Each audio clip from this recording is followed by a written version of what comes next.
Ankle Solutions, Assemblies of God, Mount Tabor's Inspiration, Bahamas Foot and Ankle on Blake Road, Super Value, the All Bahamian Supermarkets, Rocky Farm Nurseries on Steve Breeze Lane. And, of course, they got a big sale up there tomorrow. You want to be a part of that. Water and Sewage Corporation, the Ministry of Tourism, Travel the Islands this summer. Echo Water, the official water of hard copy. Commonwealth Bank, the new debit card, all ready for you. Cool Tech, Can Do experts on Tony Williams Darling Highway, Bahamian Brewery and Beverages, Super Wash, Advantage Insurance and Brokers, 61 Collins Avenue, Ron's Electric Motors, Clarendon Wolf Road, Executive Printers on Jerome Avenue, the McKinney Media Group, Limited, advertisements, consultation, and public relations. We do it all. You can call Hard Copy today at 325-0235 or 6. And you can also call us at 325-0242 or 43. And you can get us at WhatsApp and texting at 376-9234. Of course, you'll get us on the YouTube channel, Cable Top Box 970, BTC Flow on the Go 613, TuneIn Radio, iPad, iPhone, any Android, you'll get us there as well. You can also get us on the new app, Radio Air. And you can follow us on Facebook, Hard Copy, and on Twitter, Hard Copy Bahamas.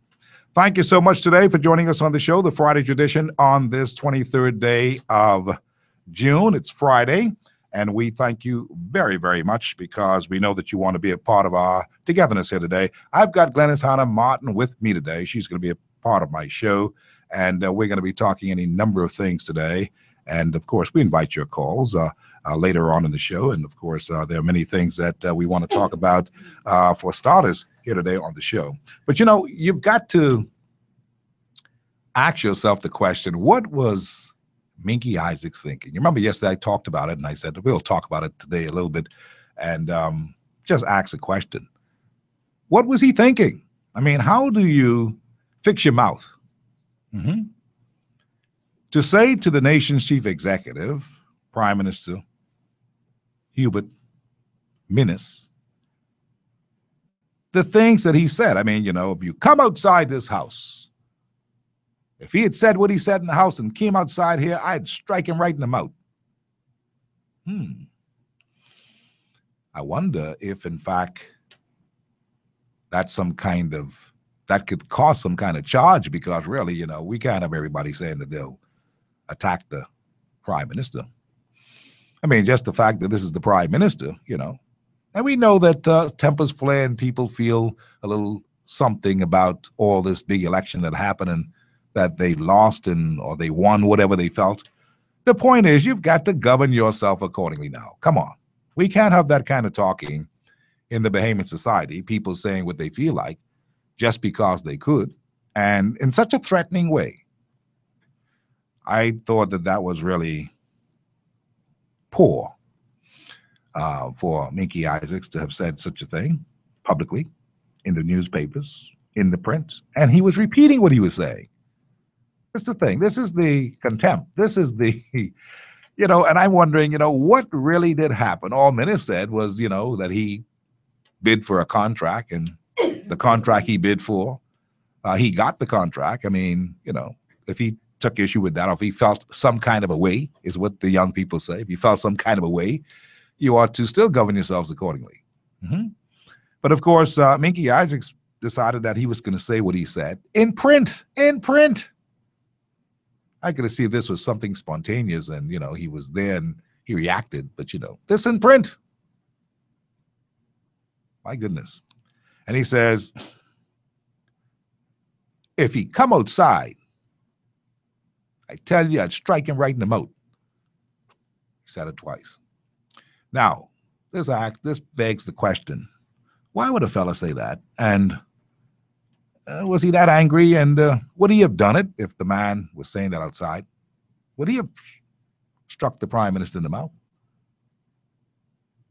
I don't know what it means. I don't know if, in fact, something could be made out of it. I suppose even if they just was to caution him that you can't be using that kind of language, man. You know better than this. And he's the chairman emeritus. He has done a fantastic job within his PLP party for many, many years. He's a hard worker and all that. And I'm sure that he's a qualified person who was able to do the job that they asked him to do when he bid on the contract. I'm sure of it. He's been around aviation for a long time. But I mean, it doesn't give you any leave to still say so recklessly that I'd strike the prime minister in his mouth. Come on, man. I don't know if you took exception to that, but I sure took exception to that because that prime minister there is my prime minister. Just like Christie was my prime minister. You couldn't say that about Christie either. I had to make noise about it. You don't talk that kind of foolishness. And you ought to know better than that. And that's what I want to say to Minky Isaacs today. You ought to know better than that. And I hope that that's never repeated because, you see, things like that spark things. You know, when you say stuff like that, that can spark things. That can incite things. That is not a good thing. And retaliations for people who say stuff like that all the time is always a big concern. I want to leave it there, but I want to say that I don't know what the police will do with it. I heard some talk today that, you know, maybe Minky Isaacs ought to be cautioned and spoken to by the authorities. That kind of stuff. I don't know if that'll happen. I know Menace is the kind of fella, he ain't even moved by that. That's the truth about it. Menace ain't even checking for that. He's not moved by it. I don't think he feels threatened by it. But you think if he was coming out of the House Assembly with his bodyguards and all that kind of stuff, and Minky walked up to go strike him in his mouth, you think that would have just been an end of the story? What do you think? Foolish. Should have never said it. And there are a couple of things that he's now on record saying that he should not have said. He should not have said that thing down to the Gamba House the other night, too, while I'm at it, talking about this black and white and all that kind of stuff. Some things, you know, I know you still feel some ways about things, but, you know, some things you try to move on, leave those things alone. Let the other people, the new young people who are in this country, they'll have to deal with these things. These black and white things don't matter to young people, you know. I mean, they liking one another and things like that. Let me be raw with you. They liking one another. They loving one another. You know that? They boyfriend and girlfriend. You need to get real. That thing from back then, from what happened in the early times, you know, yeah, we understand that. But, you know, look.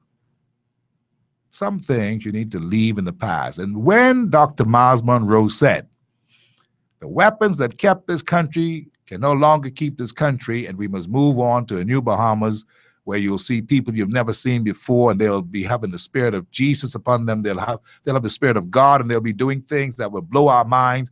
That's what we're looking for, new, innovative innovation from people who want to build a country, not people who are talking foolishness and violence. That's what we don't need that. And so Minky Isaacs, you know, I know you well, and I always like Minky Isaacs. He's not a bad person. He's always been courteous to me and all that, and I've been courteous to him. But I have to do my job here and tell you, you're out of order. Don't be doing that kind of stuff because it doesn't sound good.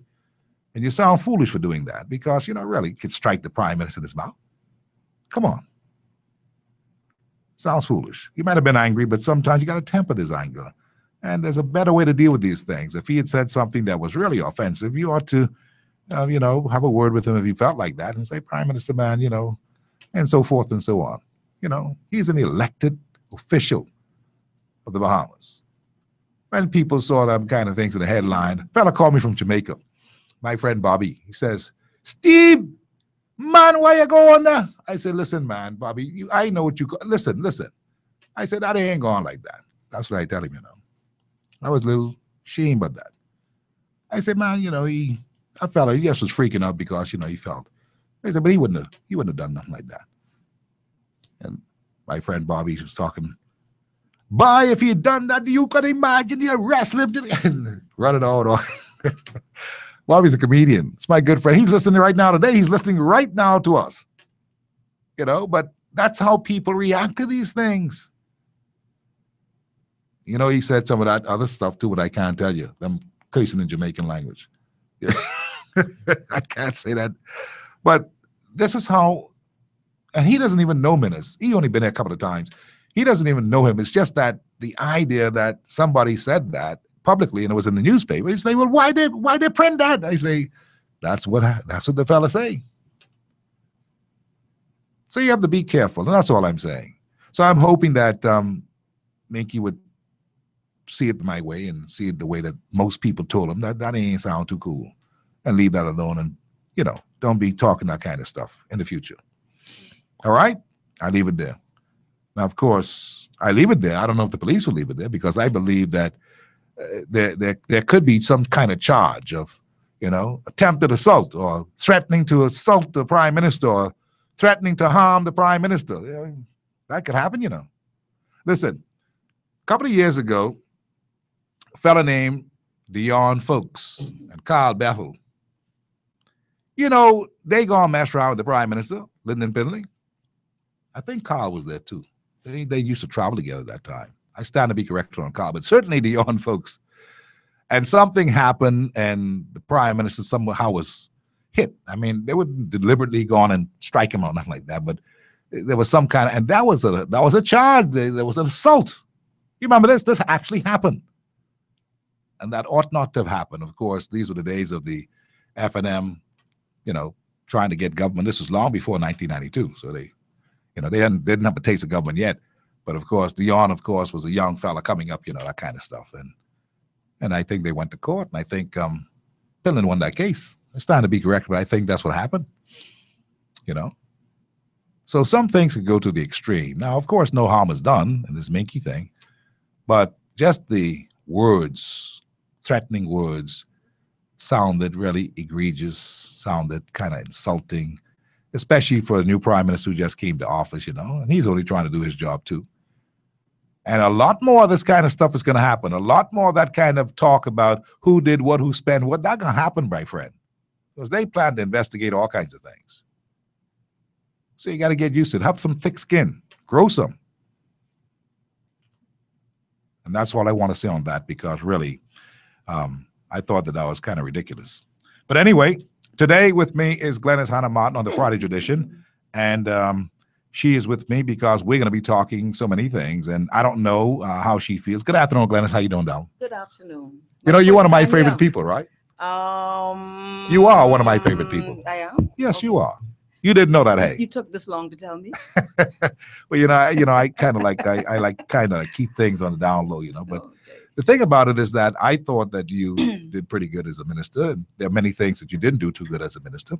We'll talk about some of those things. But I thought that you are one of the bright people, with bright spots in the Christie administration. That's what I thought. And for the most part, you didn't prove me wrong. So I want to hold to that. And I see that you won your position down there in Angleton.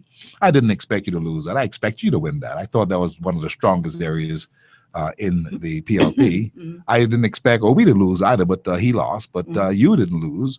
And I see these days that you are making your rounds and saying your say, because apparently you're not going to let anybody say anything that they feel like saying, even though, for the most part, most of the government ministers feel absolutely right about what they're saying. They feel as if, they've got easy, verifiable facts in many cases about some of the crazy stuff that happened under the Christie administration, of which you were a part. But obviously, you are doing your job over here, while some people may have been doing their job over there, and, the twain that never met.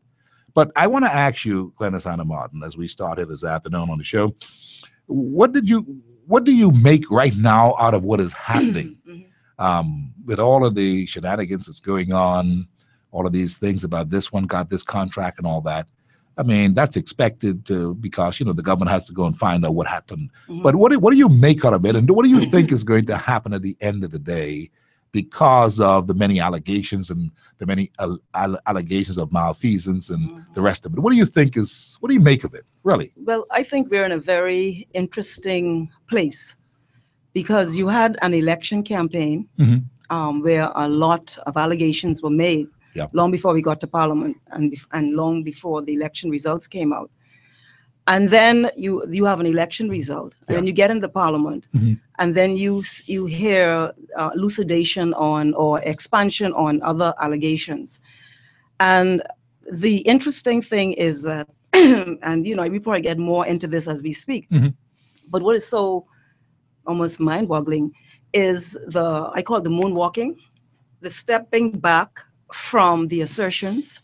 I mean, you would have seen the papers today, the Attorney General. I just last week, the member for Carmichael, the Minister of Works, Desmond Bannister, right? Yes, he said that when he was campaigning, the one thing he kept hearing was, they got to go, meaning us. Yes. And then he said, since the elections, the other thing he's hearing is someone got to go to jail. And so it sort of insinuated that things had happened that were of a criminal nature. The Attorney General, I assume, has been watching the proceedings and listening to the speeches because he said so. And he said, I have a quote from him here somewhere, but in summary, he said there was nothing that he had heard that supported any allegation, any position that criminal proceedings would flow from any action by any government member. The other thing we're seeing happening, and I saw it 3 times already, well, what we're seeing in general is that allegations are being made, and they're shocking, and by and large, they're not supported in the parliament. They're coming through assertions by ministers. Now, we assume ministers are being truthful as best they can. Yeah. But we've already found in a number of instances that they've not been correct. I'll put it that way. Okay. And you saw it where one minister, he asserted that there was a contract for some amount in Exuma. Then I think he came several days later and he clarified it, that he was not correct about that. The information he had misled him. You had this assertion of some $4 million they said was paid the day before elections. And then when you look at the language of the contract, well, we deny that. But when you look at the language of the contract does not support that. And so, but you still see ministers clinging on to a perception that may not be supported by the facts. So, we have to see that. That's one of the reasons why some people may have noted that at the end of the last session, I announced, because I'm leader of opposition business in the parliament, that the Public Accounts Committee will meet. And the Public Accounts Committee is going to be used in a very unusual way. It's never been used this way as far as I'm aware, because usually it's done to test what the governments do as they move forward. But we need to test these allegations because— You plan to test them? Yes. In the Public Accounts Committee? Yes, we do. We will test them because we've already— You make up the majority of the Public Accounts Committee. Make up the majority. Yeah. And we want to— You got see, 3, the government got 2. Right. And we want to see, because these things have not been supported. For example, one member said that people were hired the day before the elections in Long Island. And then he laid a document in Parliament. I have the document here. But the document said these people were hired in April, sometime in April, not the day before elections. And, and so you have these sort of things happening.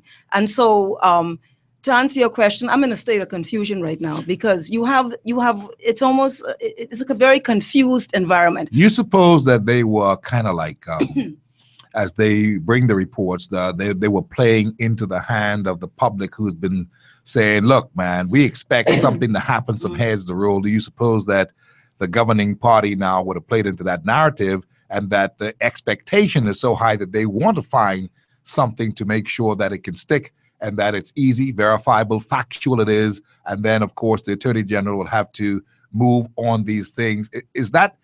Do you believe that that is their premise as to why they're proceeding the way that they are? Since you say that a lot of it is exaggerated, is not factual, I'm just describing what happened correct in the parliament. Now, I don't know whether that is the case for everything that has been said. Understood. But there is quite a few cases. And so with no supporting documentation, for example, the Prime Minister referred to a letter that he said he got from the regional insurers on disaster insurance. And the letter was not laid. Well, I've spoken to his office. He's indicated he will lay it on Wednesday, and so we'll have a look at it. But no, I don't think they're playing into a dialogue. I think they created it all throughout the election campaign, and they created this sort of huge persona of things, and now you have to deliver on it. And unfortunately, every step of the way, they're not able to deliver. Bahama. One of the main issues in this election was Bahama. Yes, it was. And you know what is so egregious about this? One is that there appears, for all of us who can see, a very close relationship between the former developer and the Free National Movement. He was sitting in the audience at all of the big moments. Secondly, you have a lot of candidates who are now ministers who had relationships with that developer. One was on the board of directors, the Minister of Tourism. And I actually made a note of some of the things he said about this whole Bahama thing. And what is so sad about it, a lot of what they said had the effect of undermining what the government was trying to do with Bahama. Because you had a dispute between the developer and his financiers, the construction company, and it ended up with him going into the, bankruptcy proceedings in the U.S., the proceedings being brought here, etc. And my experience in bankruptcy proceedings is they take years and years. It was a very, very treacherous situation to be in. And every effort was being made as quickly as possible to find a resolution in the interest of the Bahamian people. But if you listen to the dialogue of the Free National Movement, they were more interested in the rights of the competing investors. I ain't interested in the competing rights of no investor. I'm interested in how our people are going to move forward.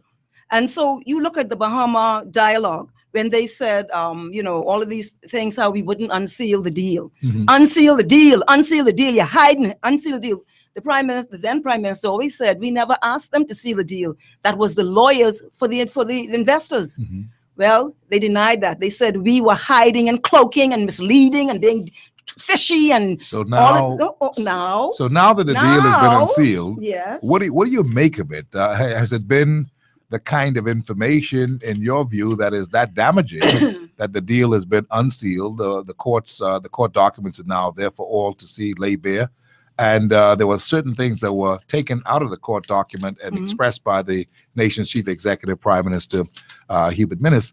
And as a result of that, some people were like, there must be more. Is that all there is? Right. What were your thoughts immediately? Or is it that all has not been said yet? And so it is too quick to speak, or to say, we tell y'all ain't nothing was in the deal. Steve, we in the real world, Come on, man. Let's stop the drama. Let's stop building drama now. We done had the drama built up. Now the facts are kicking in. This is what the Attorney General is quoted as saying in today's papers. The headline said, the Bahama deal is safe. There is no need for the government to go back on the recently unsealed deal, as there is nothing objectionable or questionable in its contents. Major cities in Europe and North America do the same thing. They provide tax and investment incentives to spur and encourage investments in their cities. There is nothing that we should be ashamed of. That's what the Attorney General said. That's Carl Bethel. That's the Attorney General who read the document. But I'm saying, and I could be, personally, I believe that everyone on that team was intelligent enough to know that what the possibilities were, who asked for it to be sealed, etc. But I think that it was a dialogue that there was continuing through the elections, and a lot of us bought it. You didn't buy that, I see. Did you buy it? Well, most of it I bought because of the fact that there was no defense coming from the governing party at the time, which was the PLP. It was sealed. No, but there were many things that were said, Gladys Hanneman, that was not really a part of the sealed deal. Right. There were many things that you all could have done, or I should say the Prime Minister could have done in his defense, to make sure that people would have known exactly some of the other issues that they were concerned about. They were concerned about a number of things. They were concerned about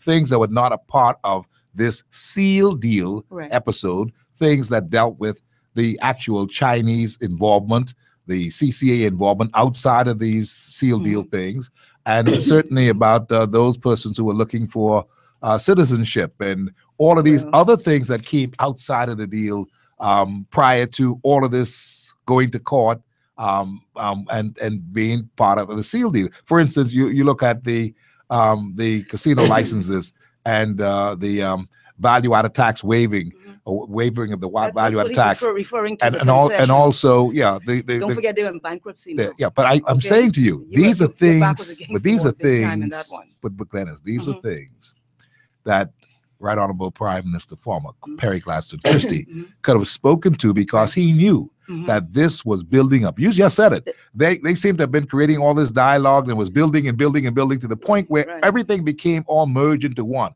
There was the sealed deal that had all this other stuff in it that did not really have any stuff in it, which was really the concessions, the 25% extra on concessions that they wanted, the things about the casino license and the casino taxes, and the value-added tax and the all of that stuff that was the stamp tax. Right. See, these are things that Christie could have spoken to outside of this sealed deal. No, and I don't think he could speak to the specifics of the heads of agreement because it was the sealed deal. So he couldn't.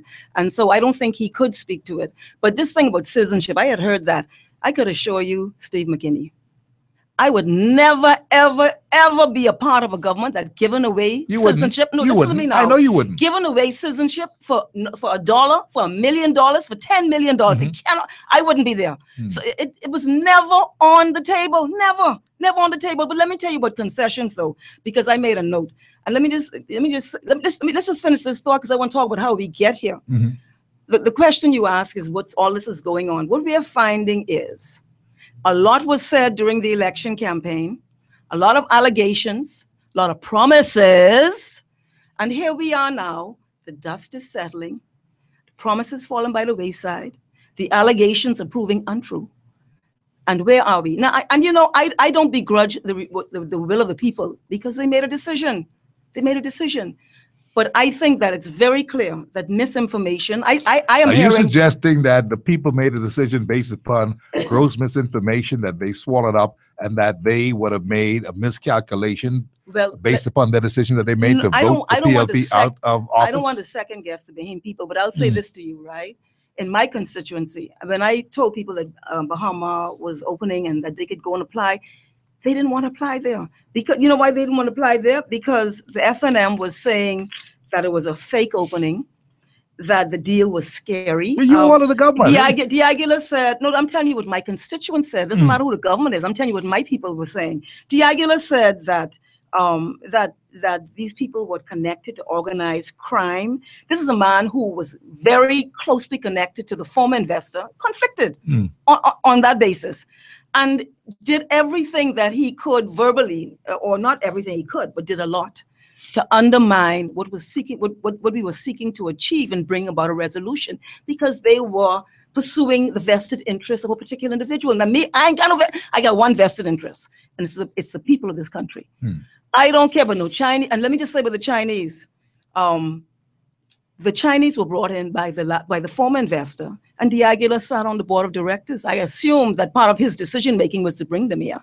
So when he talked about Chinese, now I don't know who he's talking about. You see, there's a lot of duplicitous dialogue, and what makes me feel bad about it more than anything is that it gives the impression that we think Bahamians are not intelligent, or that you may think they're intelligent, but you're trying to hoodwink them. I have a problem with that, because I think put the facts on the table, let people make informed decisions. So I will not say people made a mistake in what they did. I don't know what informed the decision making. I don't know. And that has to be analyzed. So I'm not going to say, I'm just saying what happened. Understood. You're right. But people, obviously, Glenys Hanna Martin, while you were one of my favorite ministers, and one of the most favorite it's like a butt coming in there somewhere. Members of parliament. No, I'm saying, I'm frank with these things. I love the discussion, be honest about it. You were one of the better ministers as far as I'm concerned. And I thought that you were one of the greatest members of parliament as far as I'm concerned. And I believe that you are above board. I really do. And I said that several times on this show, that I think that Glenys will not be a part of any of those kind of funny business that may have been happening. Now, I can't say that for every minister who you served with in your cabinet, because some of those ministers seem to have been in a particular kind of way about trying to get rich. Now, I can be frank with you. Can I just say to you, I'm going to be frank with you. Let me say this to you, right? And that's your view, right? But I could tell you, you know, through the history of politics in our country, you are always confronted with individuals that do things. I mean, you look at this current administration. You got a couple right now who had issues, and I'm not going to go into specifics of it. They had their issues. They got issues. You got to whisper that. No, not now. They had their history of issues. I see. Yes, conflicts of interest. You know, one was terminated from a position he held because of it. You had we know of that. I don't want to go into the specifics of it. But I don't. This is the nature of politics, because sometimes people encounter opportunities and they don't know how to manage that. And I am not conceding that anyone in our government is what you say it was. But I'm saying to you, I don't want you to isolate as this is no. Listen. Wow, if you listen to Hard Copy on the regular, and some of you do, but I'll tell you this. We call it the way we see it. The same gentleman, his name is Brent Simonet, who was conflicted, who was fired in the previous administration. No, I'm just saying to you. That's how it's not one minister. It's more than but I'm saying to you, multiple ministers. The one that you talked about just now, conflicted. Yes, he paid the price for that. He said he didn't know. He did not know he had shares in the company. He had to leave the airport authority. I don't think that's what he said. And all that. But read that again. I don't think that's what he said. The point what I'm making. I think he said that he thought that he would have been able to provide a better deal. Well, he may have said it as an after statement, but I know on the record. I don't want to get hung up on that. No, I'm not getting. I'm showing you something. But Steve, go to my point though. My point is this, right? We in politics, you have aberrations. Okay. And so that's all I'm saying. I am Indeed, resisting. I agree with you. I'm resisting that the PLP is being set up as some sort of my God, you know. Yeah, but because a lot of Glennis, and I understand that this is your party. This is the party that you. No, it's the fact. This is your group that you have been affiliated with. That's okay. You have just not been a part of. I suppose others who would have been doing other things that people know of. See, this is a small country. Right. This is a small Bahamas, and everybody know everybody business, whether you believe it or not. Right. They know. Right. And so people know of ministers in your government previous that did foolishness. They just plain right out did foolishness. And they wouldn't test me on that because they know I know. The point is this. I'm saying this, while you did not get yourself involved in any sticky mess. Right. And you did your thing. Good. That's commendable because that's the kind of people that we want to see in government. But there were others who did all kinds of things that some of them in too. Politics, you have. But that's not an excuse. This goes back. No, I didn't say anything as an excuse. Yeah, okay. It's you know, and I don't know of what you speak, but I'm saying this, right? If you look at the history of politics, people encounter circumstances and respond differently, and so. In other words, some people attempted to do things that they should not do. You know, I mean, you have public servants that take in large sums of money. Yes, they shouldn't. You will have maybe one that'll do something like that, but it doesn't mean the public service is corrupt. And so I'm just let me tell you what You're right. What I'm resisting. I'm resisting this story that has been run by the Free National Movement that we are some massively corrupt organization and we are so this and that. The PLP achieved a lot in the last 5 years, and it may be hard for people to even to digest that because. In the midst of all that has been going on. Yes, and all of the assertions, and I'm wondering people shell shocked now because after all of that on the stage. I remember Diaghilev with his hat turned backwards on the rally stage saying, they thief the VAT money. That's what he said. They thief the VAT money. And then they came back and said, well, we know they never really stole the VAT money. Chairman said that. So, I don't know how people are positioned with all of this sort of up and down and back and forth. Yeah. But what I'm saying is that I am not going to pursue a dialogue that I don't accept because we achieved a lot of things. We did a lot of good, and a lot of things that have been said are not true and are being proven to be not true. Yeah. And the Attorney General, and I have to commend him because he cannot. I looked at what he said about in the Parliament. He said there is nothing that he has heard coming out of the Parliament that could be, and I believe the member for Carmichael insinuated that. Now he may disagree. That was my impression that someone got to go to jail. And then you have to be careful with the way in which we manage each other. And even in the way in which we call private citizens names. I think there was one who said, I don't know if it's true or not. He said that he had to call. He was threatened after his name was called in Parliament, and he had to ask the police to protect him. He says he wasn't there to defend himself. We didn't see any documentation. So I'm not just going to, I personally have to scrutinize it, but I'm saying we have to be careful how we take the dialogue. We did it all through the elections. Yeah. Now we're here and it wasn't true.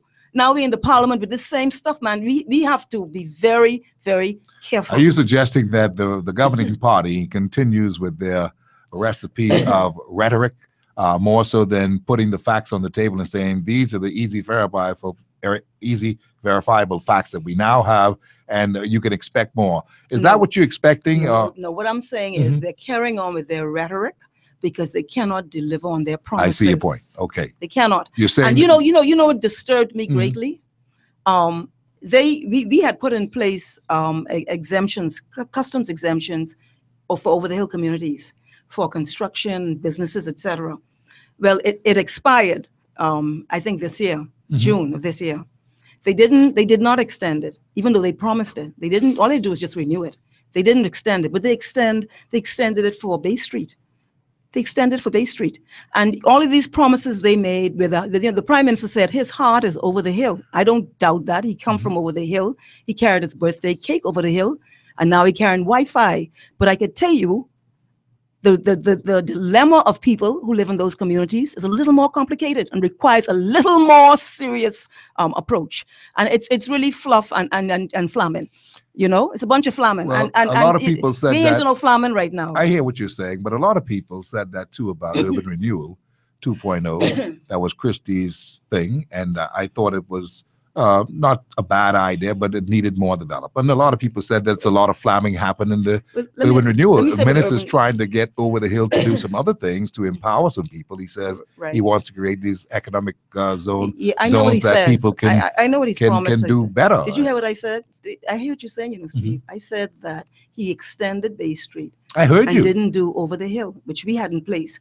But let me say this to you. Urban Renewal, I always had the view, right, that urban renewal should have been a little less police-oriented, and more in a different way. But that is that was the vision that it would have. It would be a composite of dealing with crime, but also alleviating poverty conditions. And so hence, and then I think the then Prime Minister's view was that you had a line of command from the commissioner right down, so you don't have that bureaucracy and you can get it done. So I think that's why he took that approach. From 2002 to 7, it was really effective. And in fact, it was researched. We had Dr. Desiree Cox, she did the research. She was able to show a lot of things, including the reduction in crime in those communities. And then in 2007, the government changed, and then they brought in the livable communities thing, which was it was a different thing. It had a presence, but it was different. Then in 2012, we brought back urban renewal. I don't think we were ever able to recapture because the momentum was stopped. The one good thing it did do, though, and it didn't do it sufficiently, and it was the source of great frustration for me, it addressed a lot of living conditions for a lot of people, but it was like scraping the surface, and it was very vexing for me. Because the areas that you represent, areas that Christie represent, areas that Bernard Nottage represented, that was still living in a way that is not really for the best conditions. Let me go back to your original point, though. Your original point is that the urban renewal point has nothing to do with the fact that the Prime Minister promised things on the election podium. This last election. Minutes. Prime Minister Minutes. Yes. Right. And then got to Parliament and say, well, sorry, we can't do it right now. But at the same time, you've given tax concessions for businesses, $50 million and more. We raised the point about stamp duty. Well, they've come back, they're going to amend the law because they're saying, well, that's not what they intended. But what they were doing there was taking away a benefit that currently exists for first home owners and giving exemption for houses from all the way up till $1 billion. But they said that's not. Then they've also amended the law now because they were giving tax exemptions for paint. And there's only one major paint producer in this country. I mean, importer. But we have local industry, and we were giving duty exemptions for import, undermining local industry. So what I'm saying to you is not the urban renewal point.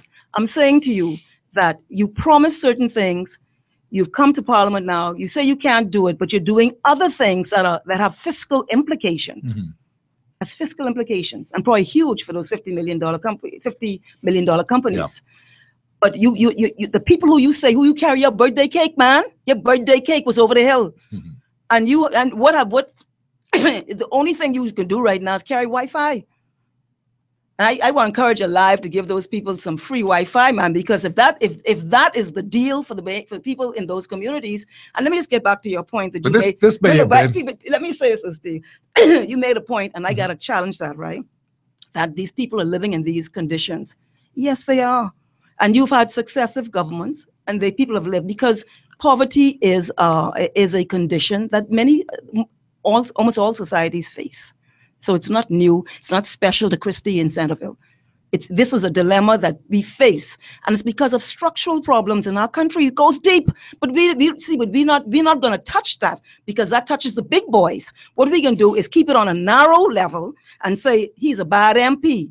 Even when you are government, he's a bad MP. Not you're a bad government, he's a bad MP. And I want to go through at some point, Steve, to go through the kind of policy decisions Hubert Ingraham made. that has set this country back so terribly, and we are trying to fight our way. This is why we are walking around, wandering around as I don't know how to describe it. Unempowered people. Unempowered people. Okay? And so I want to get to some point. I'm sorry I cut you off. No, it's all right. It's all right. This is your show. I enjoy the fact that you want to get your points across, because I think that they are important, and we want to hear what those points are.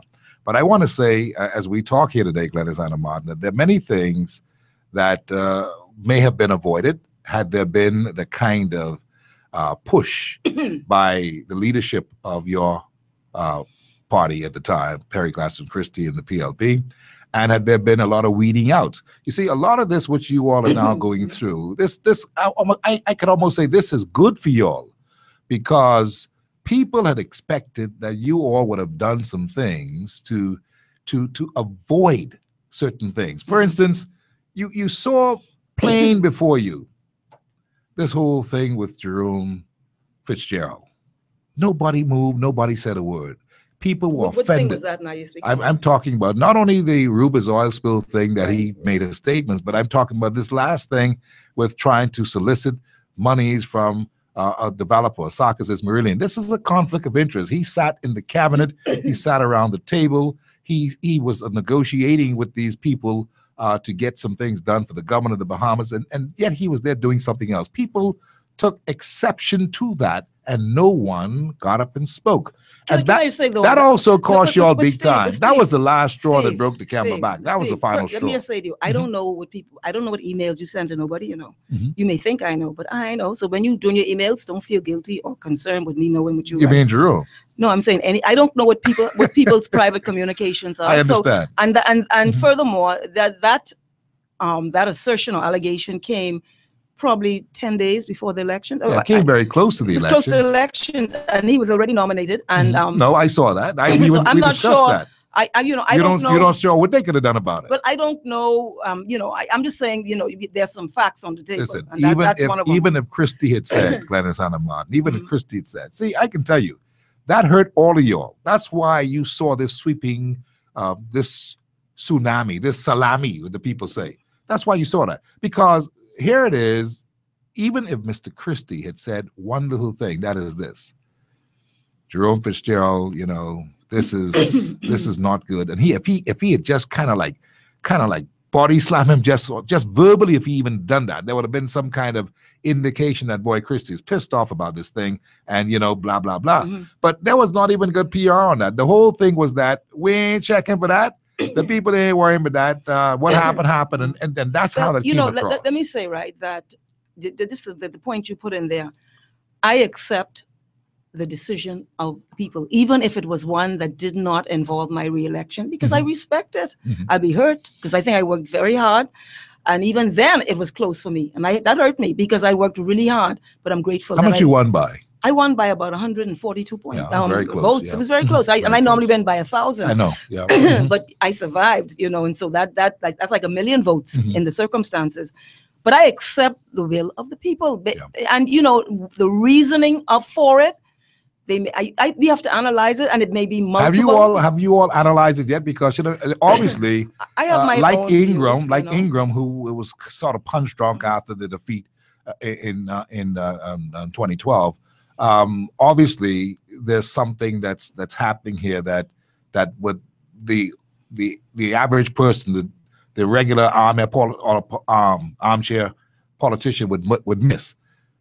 But Ingram was a little punch drunk. Christie obviously got a little punch drunk after what had happened because he lost his seat. I mean, he was the sitting prime minister. I mean, he was there for 40 plus years and he lost. Now, and he lost in the most terrible way because he lost recounting and just lost by 4.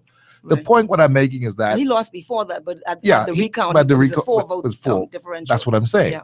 So to me, that's a serious loss when you lose like that because it's very painful. Yeah. So I'm saying, have you all been able to sit down and really analyze that quickly, a preliminary kind of analyzation on this whole thing so that you could see that's a very important question, Glenys, because the truth be told, it seems like the PLP is still carrying on as usual, like, that just happened. No. And so what big deal? They'll come back again. No. This is a different time. There are people who are looking for new people. I don't know which PLP is doing that.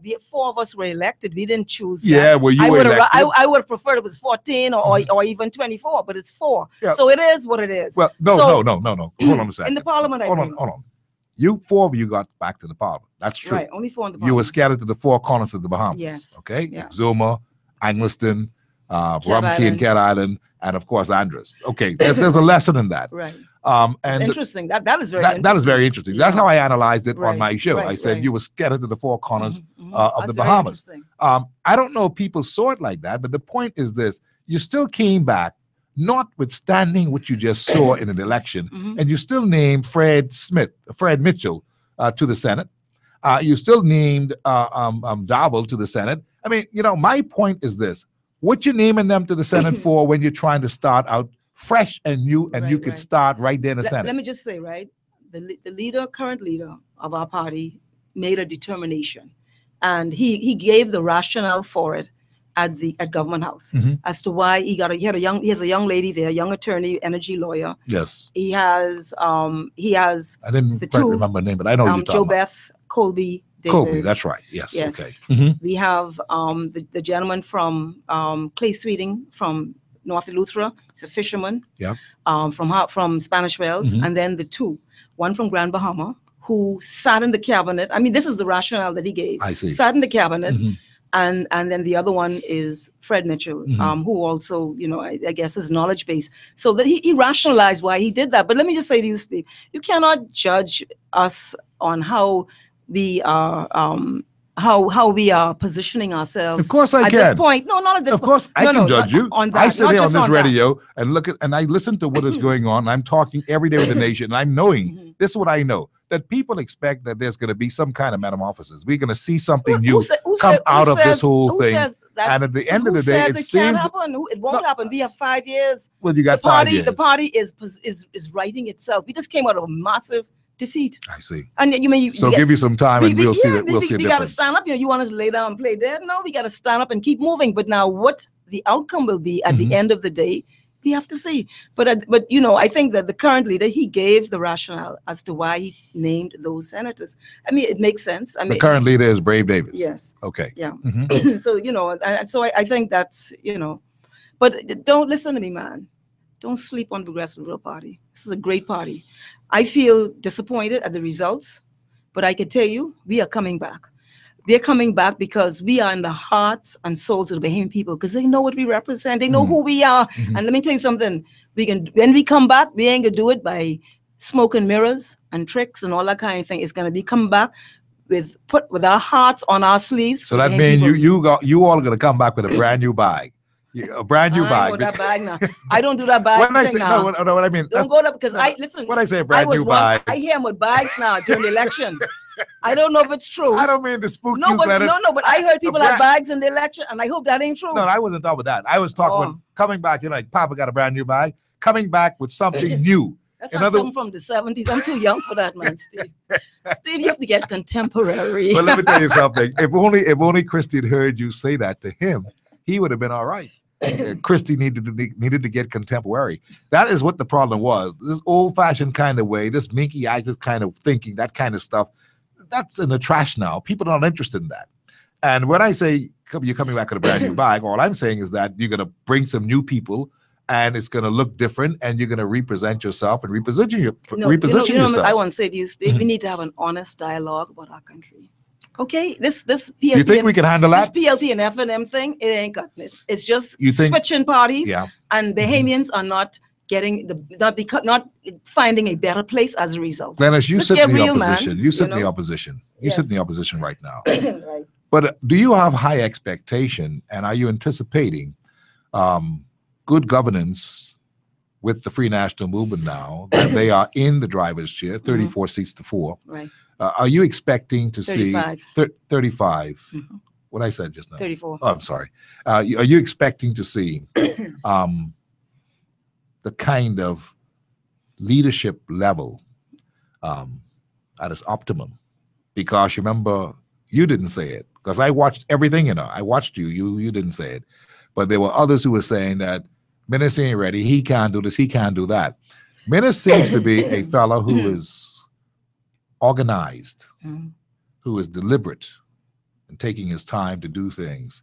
He's done well so far, in my standard, by what he has done so far. I don't particularly like the whole bantering about who did this with monies. I don't particularly care for that, but it's something that they have to do. Right. And you have to understand that. But I'm saying to you, what's your expectation when you see that here's a man who's come from nowhere, fought through all this opposition obstacles that he had internally, was able to defeat the Progressive Liberal Party, a mighty machine, because the PLP has always been a mighty machine, and he's been able to get great success, overwhelming success in winning. Do you suppose that all of this can be now deposited within the governance of our country, and you are looking for something like what? Well, I'll say it this way, Steve, that it is my hope that the Bahamas will be on a stable course and the Bahamian people will benefit. That's my hope. Because at least since 2008, it's been a very difficult time in this country. And in the constituency I represent, it's been miserable. It's been really, really difficult. And so I'm hoping and praying that we find ourselves in a place beyond this. But the things you refer to, they're impressive procedurally, but the substance, I think, is what is critical. And so far, and I don't want to downplay what he's doing, because you have to give him an opportunity. That's well, listen, let me do this. Let me take a quick break and we'll be right back. Okay.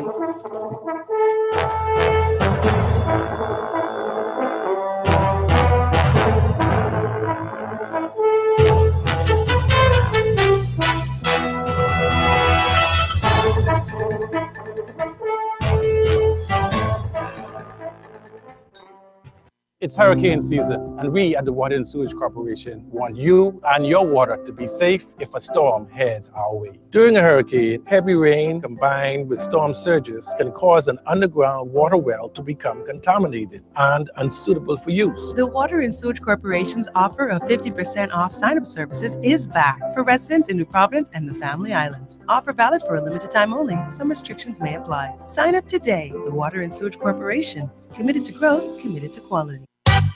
Based on the premise of anything you can do, we can do better in the Bahamas. The Bahamian Brewery is 100% Bahamian owned and operated. Our thanks to you, Bahamas, for supporting our family of beers and beverages. Sands Light, High Rock, Strong Back, Bush Crack, Pink Sands, and Triple B. Brewed and bottled here and consumed right here in our Bahamas. Now that's truly Bahamian.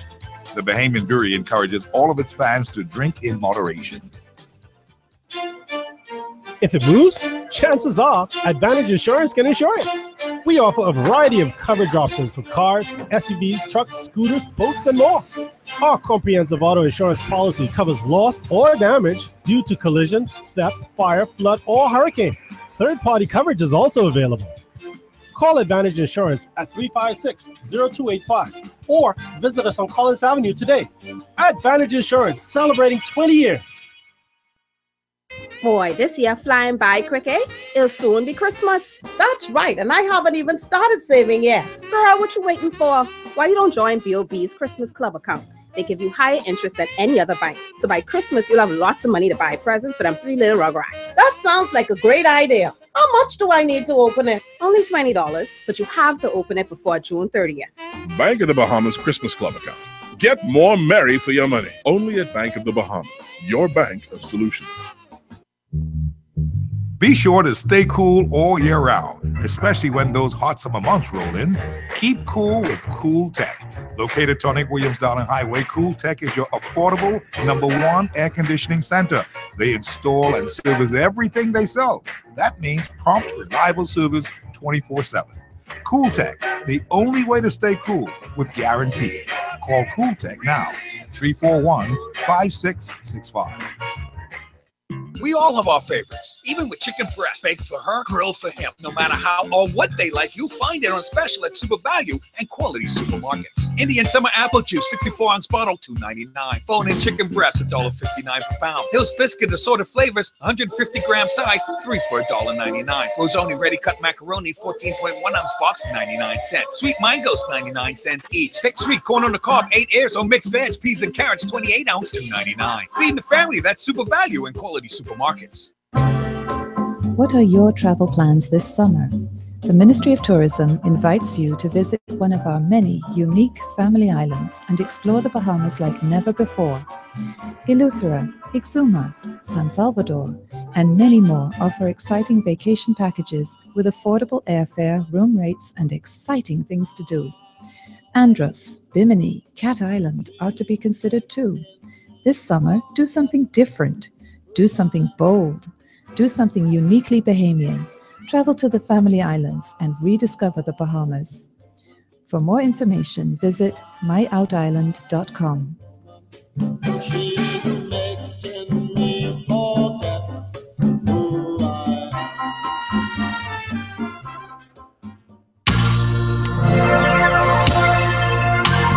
up yourself, man. It's the Steve McKinney Show on Bahamas Live. Yeah, man, put on your thinking caps, man. Give it up. Oh. Feel them in the one drop. Still got time to rock. You pick up your telephone. We all go to the throne. Steve McKinney bringing us. Fighting against the system. Taking a better way. As we struggle day by day, singing, I know Jah never let us down. Oh no, talking with God, I know Jah never let us down. Oh no, look at here, they make the world so hard. You got people fighting. They make the world so cold.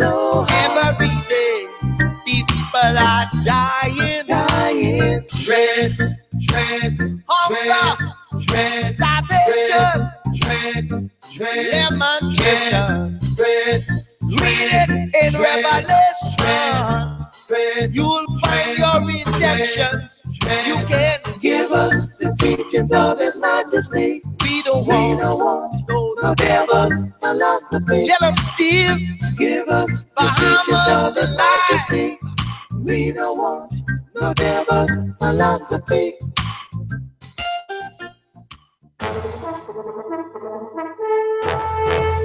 Welcome back to Hard Copy. I know that you want to call me, right? And so I'm going to throw my numbers out there for you this afternoon. 325-0235 or 325-024-2043. 325-025-2053 is how you can get on the show today. I've got Glennis Hannah Martin with me today. And of course, you know, she's always feisty. And we are talking with her and putting some questions to her.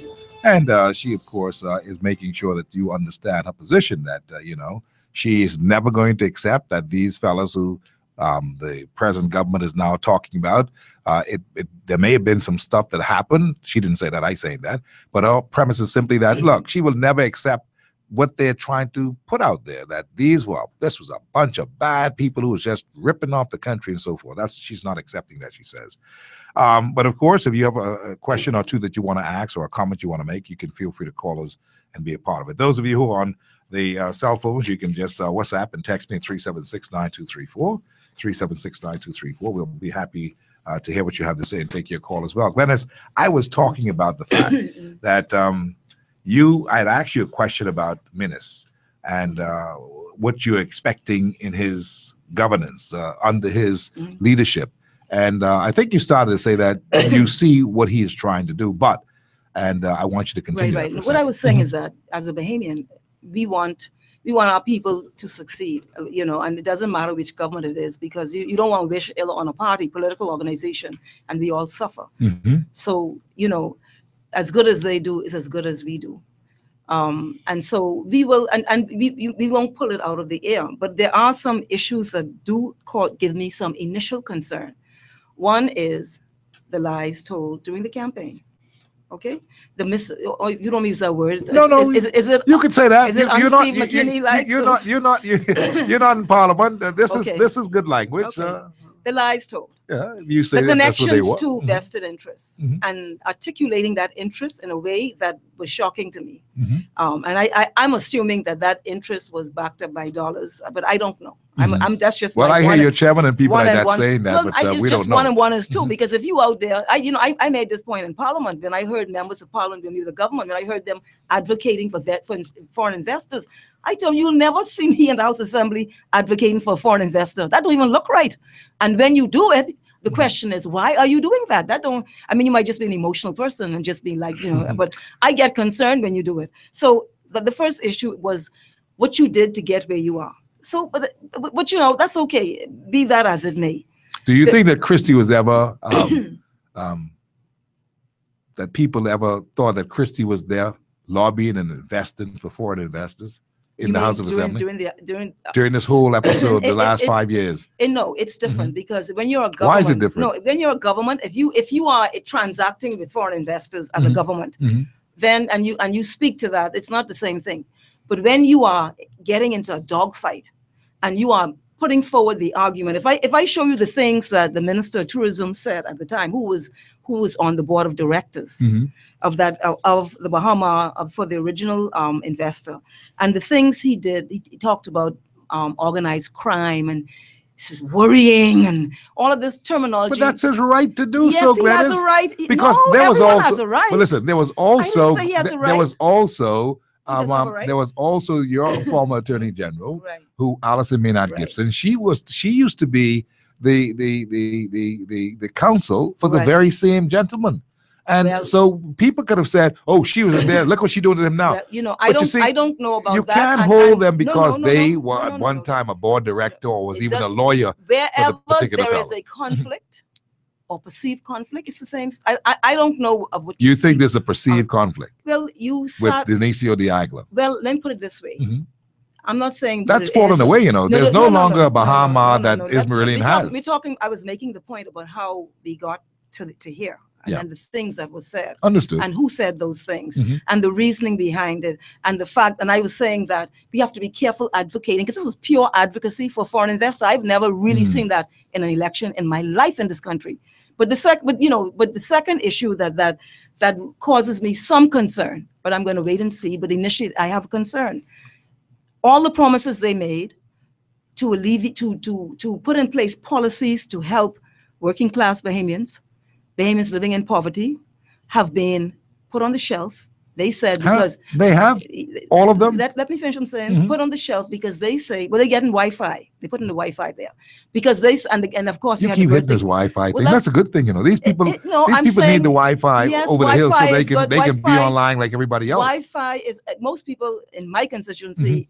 They can use the Wi-Fi. I'm sure they've embraced it. No, listen, Wi-Fi is wonderful.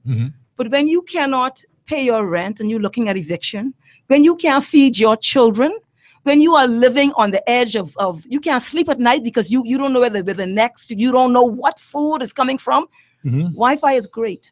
But there are some fundamental serious issues in these communities. So the point I was making, though, I don't have a problem with the Wi-Fi, but you promised certain things. And you're now telling us, you said, no, listen, they can have all the chances they want. But they have used this chance to give Wi-Fi. To give breaks to the most wealthy in this country. Yeah, that's what they've done. Well, they ought to be criticized if that is exactly what they've done. They ought to be criticized. It's right there. But let me just say though, what my view is, and I always thought this, I never articulated it. What they promised to do isn't really going to get to the heart of the matter. They promised to do duty free on building materials and all that kind of thing, VAT off, and real property tax and that kind of thing. But in these communities, for anyone who knows, they say the struggle is real. The struggle is real. You ain't got no money to go bring in no building materials, no build, no nothing. Okay? You are living from paycheck to paycheck if you're working. And if you're not working, you're living from 3 months food But voucher Glennis, to the next Hannah 3 months Martin, food my voucher. dear Glennis, this didn't just happen. The government just came in. This, what you're describing. You're missing my point. No, I'm missing your point. No, I'm not missing your point. I'm not missing your point. I'm saying to you, Glennis, Hannah Martin, that this had been the condition of the people for quite a number of years, that's not the especially issue. in the last Steve, 5 years. That is not the issue. It didn't just change overnight. No, I didn't say that. I said that what they are proposing, yeah, which they've not done yet, they put on the shelf. I'm saying, in my view, I'm not sure that gets to the heart of the matter. That's all I'm saying. Okay, well, that's fine. But yes. I say to you, like all of us, I have to be patient too. We have to say, let's give them the benefit of the doubt even what on they propose things to that do they're now will not get to proposing. the heart. If they do it tomorrow, I don't think it will touch the need and the issues. Oh, of the yes, it will. I believe. You know why? Let me tell you why I believe it will. Because the people have been without for so long, Glennis. No, you didn't hear what I said. Do you see what they're offering? Yes, I see. Duty free on building materials, etc. Yeah. Okay. And you're saying that the people ain't even got no money to go get that. No, what I'm saying too is that people, a lot of people out of work. Yes. They're unemployed. Yes. Many. Yes. Many people are on minimum wage. And they are facing all the conditions that and was these are there not for people, and they're lots, thousands. They're not going to bring in building materials. So I'm saying, if we really want to address the conditions of poverty, we need to look at it and look at it in a way that brings relief. That's all I'm saying. Well, I think no, You know? and listen, you're not wrong for saying that, but I'm saying my to you, I just opinion. want to That's my remind you opinion. of how long this has been this particular way. Not that it makes it right. No, and but Steve, that has nothing to do with what I'm saying. it has. No, it has it everything. doesn't. Let me tell No, you it why it doesn't. does. Let me tell you why. Why? Tell me why. Because what you're doing is you're encapsulating all of the things that are there now that are urgent. To me, what you're saying, these are urgent things that need to take priority. I agree with you. Yeah. But I'm saying to you that they've only been there for 6 weeks. Wednesday passed made them 6 weeks in the governance This ain't of got this nothing to country. do how long they No. there. I'm saying what the thing they Glennis, have you in gotta their let me- you gotta let me but the make my thing they point. have in their platform, I said, I don't think it will do it. Even if it takes 1 day or 6 years, I'm saying I don't think that kind of relief will address the challenges people face in these communities. That's all I'm saying. Yeah. Well, there's a whole lot of challenges that the people face because of the stagnant condition over the last few years in this country, perhaps 6, 7, 8 years in this country. That in fact, the unemployment levels, the underemployment levels, it's not been an easy thing, and it's going to take a while to get this matter fixed. I agree with you. I want to see the government jump on some things right away. I would like to see the new government under minister, jump on some things right away and hustle to get many things done right away. And I believe you being the person who you are, because you're now in opposition, you can cause them to, you can stickle them in such a way from your position that they may have to jump on some things right away to quiet the noise in the market. And we do that every day on the show. For instance, that there was this whole thing about the minister portfolios that were given out to the different ministers. Okay, You mean the government ministers? The government ministers. We looked at that, and I'm still trying to figure out if, in fact, Brent Simonet is in charge of lands and survey. I haven't found out yet. I don't think so. The point what I'm making, that's supposed to be in the office of prime minister. I know it's always been that way, and it may very well still be. But someone had said that to me, you see, and it was my duty to find out, exactly what is happening here. So I'm trying to find out a couple of things. On that point of lands and surveys, right? I heard the prime minister, one of the ministers, say that they're going to do an audit of how Crown land was distributed. I think they're thinking about doing it 2012-17. That's a political exercise. If you really want to understand what is happening, what has happened to Crown land, be transparent with your review and your audit. You have to look to see what Hubert Ingram did. He was there 15 years. What did he do? And so not to point fingers, but to see how we can develop a policy. My concern is, but this again, I have to go back to you. My concern, land reform was supposed to happen under Christie. No, my concern, they can come back and they can say, from 2012 to 17, this is what they do. This is what they do. And then you're just engaging in a political bantering. Yeah, I agree. You're not getting to the issue. I agree. But the point is, you see, you heard me just now. I said Christie had promised. I looked forward to it because there were so many people who had been talking to me about land and all that. Right. And Christie them won. Okay. And so when Christie them won, the whole thing that this land reform, this whole mortgage relief and all that, the land reform thing was a big ticket for a lot of people because they figured that would have been sorted out to the point where even generation properties he talked about, people are going to go and get collateral they could use it as collateral to get a loan, to get some monies out of the banks. And the people waited for that opportunity, and they didn't get it. I hope that Minister and his government will be looking at this whole thing again for land reform to make sure the generation property can in fact happen for people, because it is needed. If the people can go to the bank on some aspects of generation property, however the government decides to deal with it and cut it up and make sure that people get collateral for it, or have it as a collateral to get a loan, then we'll be going somewhere. That's what people want. People want the tangibles. And that's why I'm saying this is where... And can I say we delivered on a lot of tangibles, you know. You did? Yeah. But, you know, the problem is it was in such a hostile environment. And, you know, for me personally, I don't engage in that kind of opposition politics because you end up deceiving and misleading. But, you know, you win. But at the end of the day, you know, I'm not sure that's how you do it. You got to. So you think that the minister and them could fall flat on their faces because? No, I'm not saying that. I'm saying that we did achieve a lot of things during that period. You sound surprised.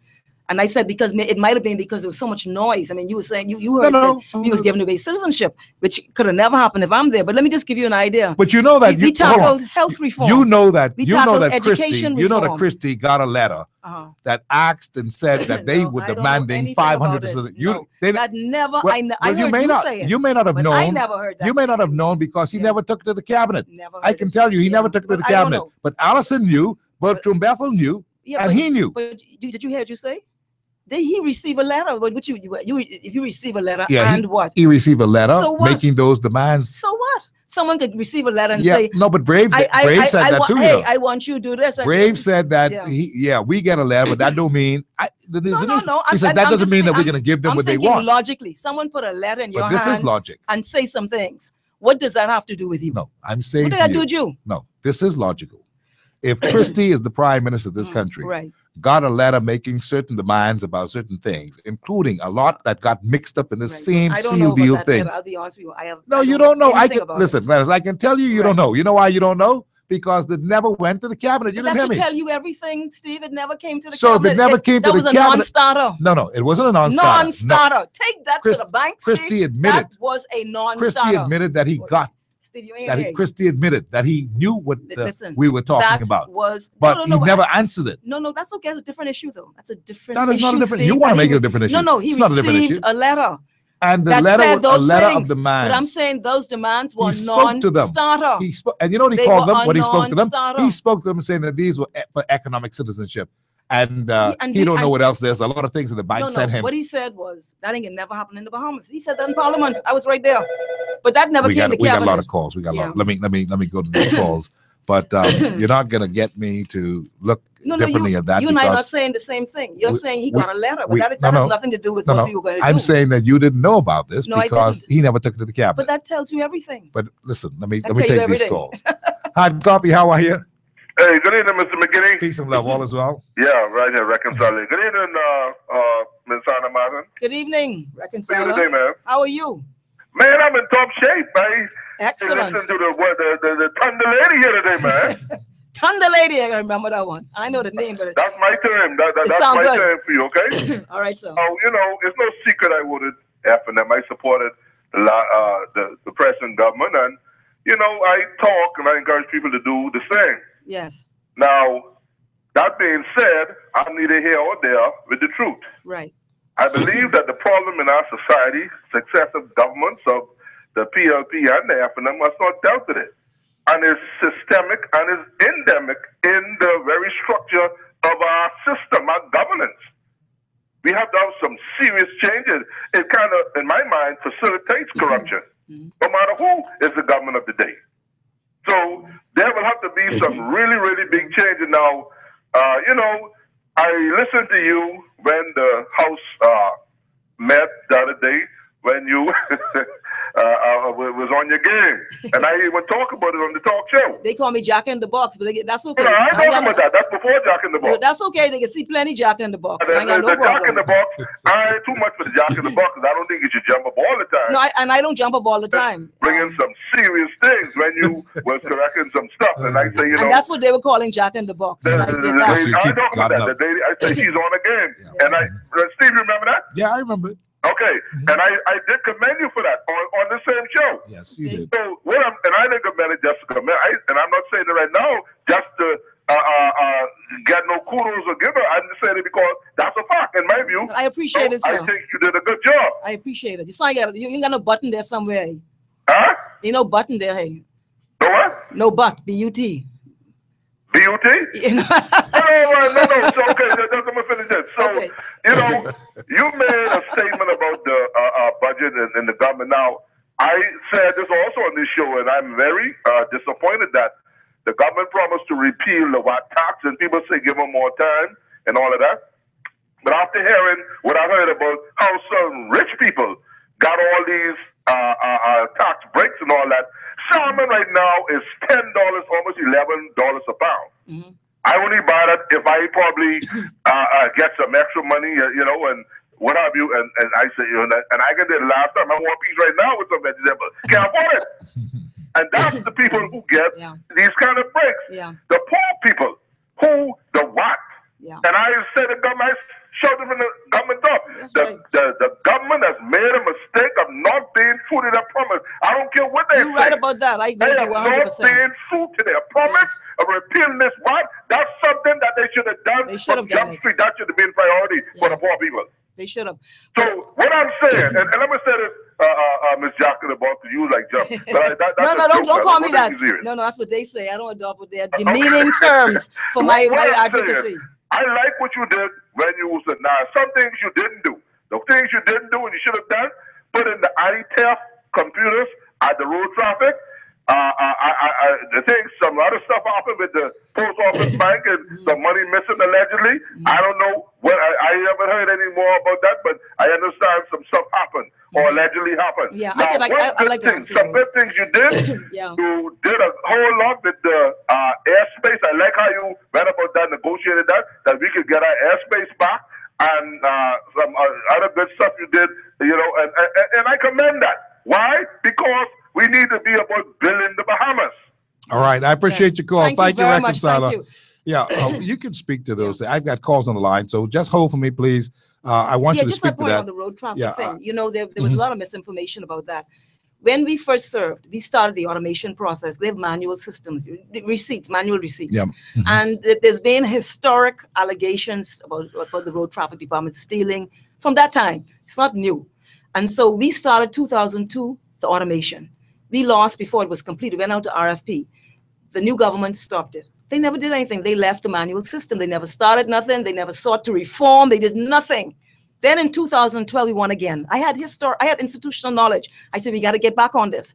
We started immediately.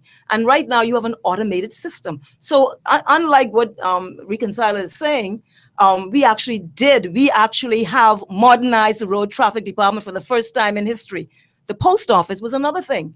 In 2008, I don't even know if I should say this, the 2008, the system crashed.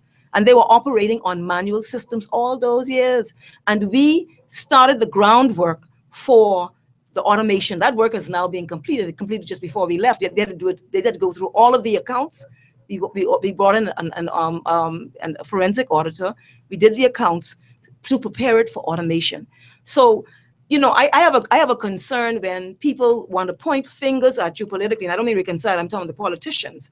When they know they're as guilty as hell, they ain't do nothing. They didn't do anything, but yet they will come now on a political podium and talk about the road traffic department. I am proud that we have been the first, we have made history in automating the road traffic department for the first time ever. Mm-hmm. First time ever. Yeah, there's commendation for that, but at the same time, Glennis and Ahmad, I don't know if it's you or just the persons who are doing the management of it, you don't have enough equipment down at road traffic to the point where you mean like the plates? No, not only the plates, but I'm talking about to do the licenses, the license, the ID and all that. You mean, one machine that had to go to Freeport in the middle of the season and come back to Nassau and that kind of stuff. That, they have to address those issues. I agree. You should have bought 10 machines. Well, we should have brought 10. We may have brought 3. Now they need to buy 7 more. Mm-hmm. But see, we did something very fundamental. Very fundamental. No, I see that. We automated it. I saw that. And so now we're going to tweak it. We're going to tweak it, and it's going to be excellent. And so, and I think you're hoping that these guys made errors in the rollout. You can't say we're going to tweak it. You mean the new people are going to tweak it? The Bahamian people. Oh, okay. That's what you're you talking got to about. get it. It's we, you know. Yeah, but see, this is a government thing. When they have to go make sure that we have the requisite machines down there so that we don't be on long lines forever. The minister will deal with it. He will deal with it. He will deal with it. So when I say we, I don't. I'm not Jones and think I'm a minister. I know I'm not. I'm very. I feel relieved because that's a lot of stress. But I can tell, and I worked hard, and I feel we achieved a lot. But I am saying we as a people, they will deal with the capacity issue. But we took the fundamental step. That's the point. Yeah, there's no question, and you ought to be commended for it. Of course, the whole thing but the FIR, the Flight Information Region, that whole thing about the airspace and all that, trying to get that's that. Huge. I want to find out more about that in a minute, but let me take some calls here. Hard copy, how you doing? Yes, hi. Thanks for holding. We're listening. Go ahead, please. Good afternoon. I don't even know where to start because every time I listen to one of the former members of the government, it's always an insult for the Bahamian people. Insult? I'm just a regular Bahamian. I know why I didn't vote for you.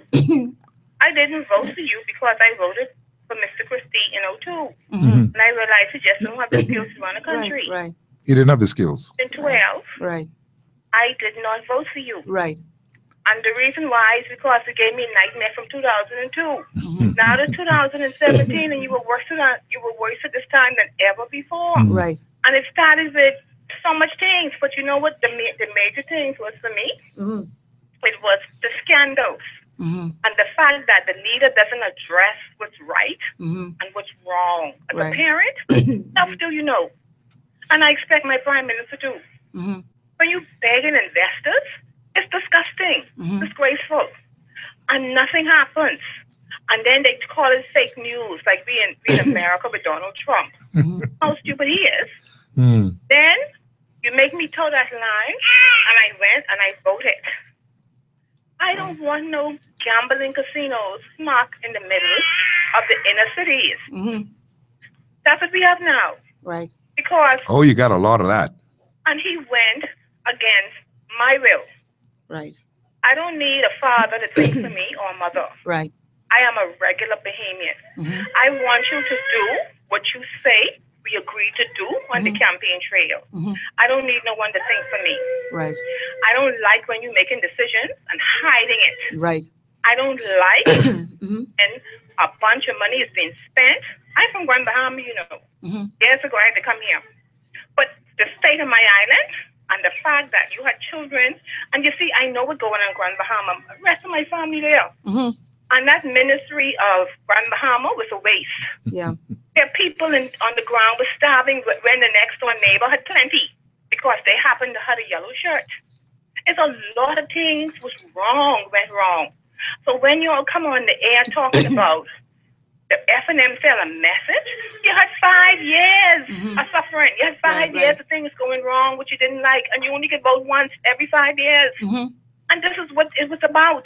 But, Mom, let me just say, right, I never... In the DNA. So all I can say to the DNA is, don't fall up ship. Because today, it ain't no hard going nothing. Right. What is best for the Bahamian people, me, I got you. and my children. But, Mom, let me say, right, I never... McCartney, don't feel bad. Because if the F&M can't deliver, that's who I vote for next. I appreciate your call. To hear or see the PLP no more. Okay, I appreciate your call. Let me not answer you. Go ahead, Yeah, Glennis. no, I never... I thought I made it clear, and maybe I didn't, that we have to analyze what it was that influenced why people voted a certain way. I know that one of the things I do know was a lot of misinformation was put out, but I don't know. You have just put on the table a few reasons that caused you. You said there was a referendum, that we did not abide by the referendum, and you were offended by that. That's a reason. So I never said that people voted just because of the messaging of the Free National Movement. But we do know there were any number of things. But people were saving up. They were banking up all of these things it's very likely to give to Christie for a going-away present. That some of their messaging did resonate because in my own constituency, I had people who didn't want to go apply to Bahama. They just didn't want to go because they just didn't think it would go anywhere. But I am certain that there might have been many other reasons for differing groupings, individuals, as to why they voted. I respect the voice of the Bahamian people. I'm not here to argue that. That's so. If that's the impression I give, that is not what I'm doing. But what I am saying is there was a lot of misinformation, and now there's backtracking. Yeah, it's interesting. I mean, it doesn't affect the result. It's very interesting to watch. Yeah, we have to keep our eyes out for it because you mentioned several times that there was backtracking.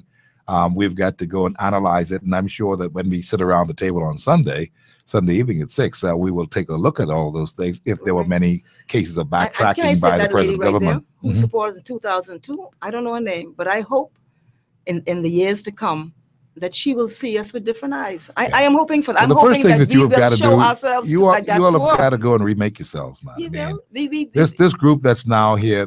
Thank God that there's Gladys Hannah Martin there. It's a new day. Thank God that you're there and that you can, bring up the whole of the side because that's the way I see it. And you know how you say what I say. Hard copy. How are you? Hello, Steve. Yes, peace and love. I'm listening. Good afternoon. Good afternoon. To you and Miss Martin. Good afternoon. Yeah, Miss Martin. Yes, sir. I'm a man voted PLP my whole entire voting life. Yeah. And I couldn't support you all this time around. Yeah, we lost a lot of support this time. No doubt about it. Yeah. No doubt about it. I think you were down to 37% now. Yeah, we lost. PLP's voted against us. Why I didn't vote for the PLP? And I can tell you why. Mm-hmm. When all that money went missing in road traffic, you never gave account for it. Okay, I'm glad you asked that question. That's the taxpayers' money. Yeah. You should give an account. Yeah. For people's money. I'm glad you asked that question. Can I answer that? Is he gone? I don't know. Yeah. Are you there? Okay, go ahead. The Auditor General did a report. This is during the automation process. Yes. And he decided in this report that he would point out everything that was not proper in the road traffic department. I don't have a problem with that, which included the automation system. He said you got to automate. Well, we were automating at the time. But one of the things he said was that the road traffic department was not keeping a register of vehicles. So at any given time, the department did not know how many vehicles it had licensed. I see. They hadn't had a register in probably 20 years or more. So that was not a new thing when I was there. They just didn't have it. I was not aware until the issue was raised in this audit. There are people who worked there, they had controllers, etc. That was the issue. And what he posited, he said that if you have 250,000 vehicles on the road, and you license them, you times them by a licensing fee, the road traffic department should be, he didn't say they did, should be receiving a certain amount of millions annually. He said, but if I'm wrong about that, let's cut it in half. Let's say we have 175,000 vehicles. He didn't know, he was guessing, estimating, because we don't have a register. There was no discrete way for him to know. But he was estimating, I don't know what he used to estimate. If you have 175,000, you times that by a license fee, he said that you would be losing in revenue 10 million annually. The Tribune then did the story and said that from the date of the audit, they times the 10 by 4 or whatever it was, and they said it was 40 million missing. The Auditor General never said money was missing. He never said that 40 million was collected and disappeared. And unfortunately, the Free National Movement allowed, they campaigned on that. That was another misinformation that it was very unfortunate. I felt very sad about that because it was so untrue. How come you all weren't able to tell the people that this is what the man said? But it couldn't be heard. And since I've been in Parliament 3 times, because one of the members made the same assertion the caller just called. And I'm sorry, the caller, if you didn't vote for us for that reason, because that was not a good reason, because that is not a reason. When he said it, I told him to support it by the auditor's report. And he had to withdraw it. And to be honest with you, the Minister of Transport, the current minister, he knows. The Auditor General never said that 40 million was collected by Road Traffic Department. The people who work there don't work there. The people that it was collected by them and it was stolen. Never. He was calculating what kind of, and what is interesting, let me just make this other point. This was conjecture and estimations based upon what he thought I'm not sure would have happened. I'm not sure what he used to come up with his figures. But he was saying that if you have, his original figure was 250,000 vehicles in New Providence. But I think that number is humongous. But he said even if he's wrong about that, he cut it in half, 175,000. I don't know if he's counting cars that are piled up that are on the dump right now. That I don't know I'm not sure about any of that. But what is interesting, since we started the automation process, we're looking at the revenue. I raised this point in Parliament on Wednesday. We looked at the revenue, and the revenue is not showing any shortfall of this nature. He never said that. So I feel sorry that the caller feels that I did not account, because I believe, and whatever findings they did find some findings about other things in there, and they were referred to the police. But this 40 million thing wasn't real. No, he never said 40 million was collected and went missing. Yeah. Never. Okay, so listen, this is the time that Gladys Hanna Martin should have stepped in, had a press conference of major proportions. I did. And really enunciate the position. No one hears you in an election time. No one hears you. That happened later. No, well, I spoke about it. I spoke about it in Parliament when he did the report. I spoke about it when we went to the prison, because they're producing plates in the prison. I spoke about it then. With the way the Tribune, and I want to talk about the media if I can. The Tribune covered it in a way that said that I accused him of guessing or something like that, which is not what I did. I sort of, in other words, I was seeking to insult and demean. So you all had no friends this time around. Well, you were on your own, like Pat Boone, and everybody took advantage. No, that's a different story altogether. Hold on. Hard copy, how are you? Steve, so what about the 3 employees on road traffic in Marsh Harbor who was arrested for stealing all that money? Because now the minister is saying that the money never was stolen. No, that's a different issue. That's a different case. She's saying that's a different case. The 48 million was supposed to be New Providence. Right. But in the case of Abaco, people were charged, and I think they were acquitted. They went through the court. They were acquitted? I'm not sure. I'm not sure, because that case must be come up. No, but they're before the courts. So to answer your question about Abaco, that was a separate instance, and they're before the courts. Abaco is now, I believe, in the automation system now, and it'll be very difficult to do something like that kind of thing. Yeah, they were dealing with actual money. I understand. Manual. Ma'am, you have another question? Go ahead, please, with it. Ask Dennis. She's right here. I just want to know who is gonna repay those ladies back, who's gonna give them their character back, because the Auditor General said that there was never money missing. First ladies were taken before the court for 6 stickers when $646,000 was said to be missing out of road traffic in Abaco. Who is going to take that? Okay, ma'am. Appreciate your call. Okay, thank you very much. That I don't know what transpired in that case. There was an allegation, and the police were involved. The police got involved and said that there was some situation in the Abaco office, one of theft. That's what the police alleged. They charged individuals. The individuals were brought before the court. So I don't know the outcome, but my recollection is that there were acquittals in that case. That's what my recollection is. In very late days recently. The Nassau situation is a different case of the Auditor General, but he also did, the Auditor General did a report there also, though, I think. He also did a report on Abaco.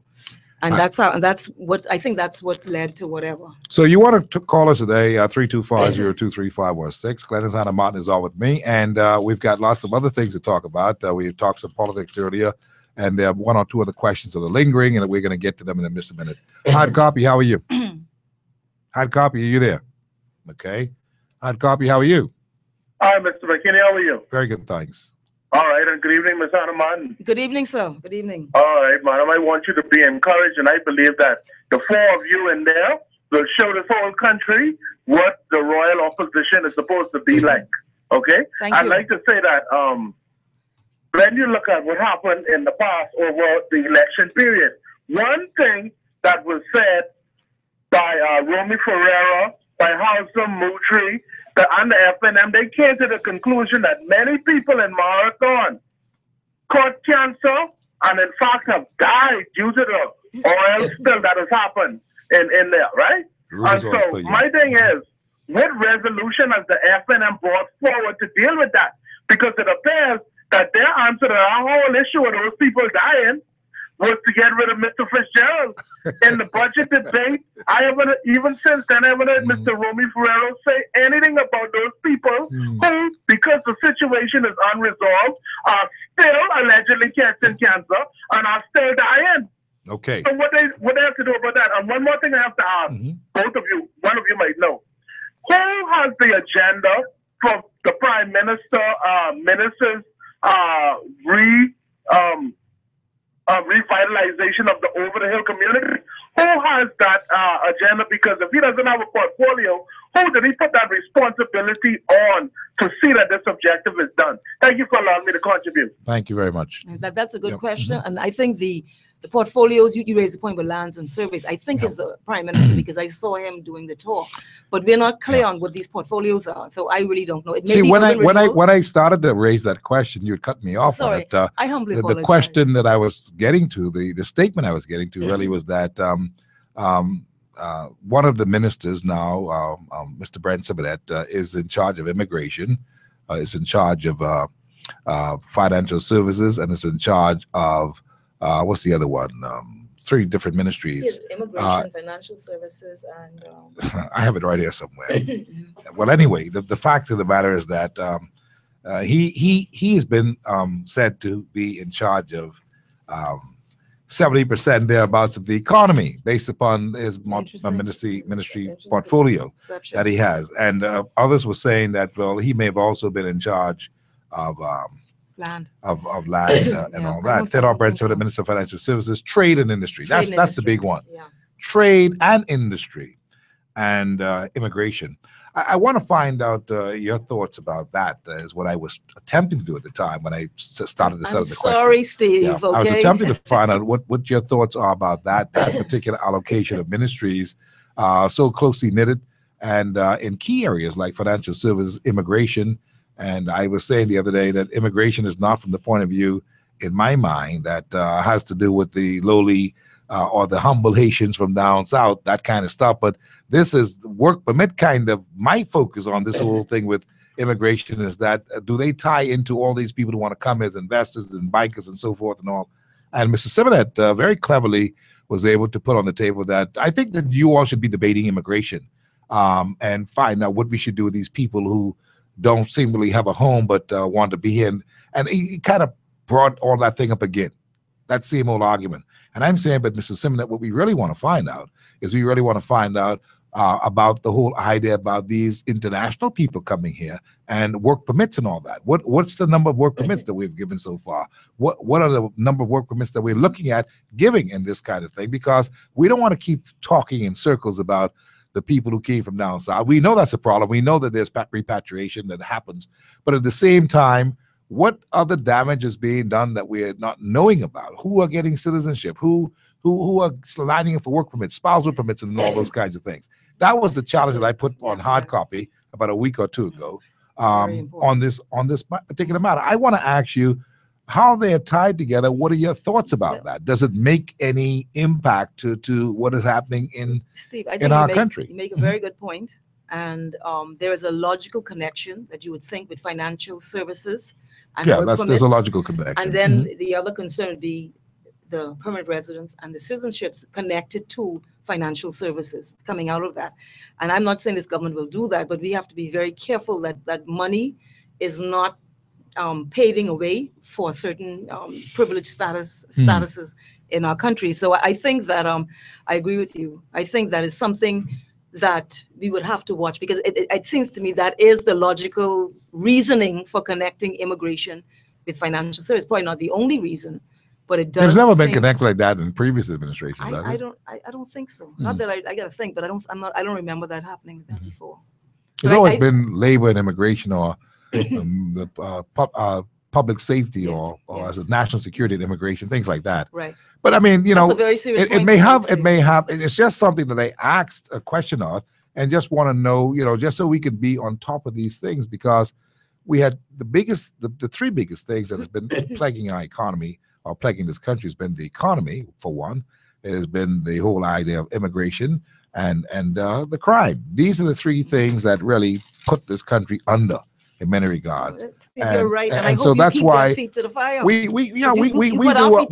our part, and it's a legitimate question. A lot of people misunderstood me when I asked that question because they figured I was picking on Mr. Simonette. Far from it. No. There has to be accountability on these things, and we must not get sidetracked about these other issues that we know are there that no one has ever dealt with.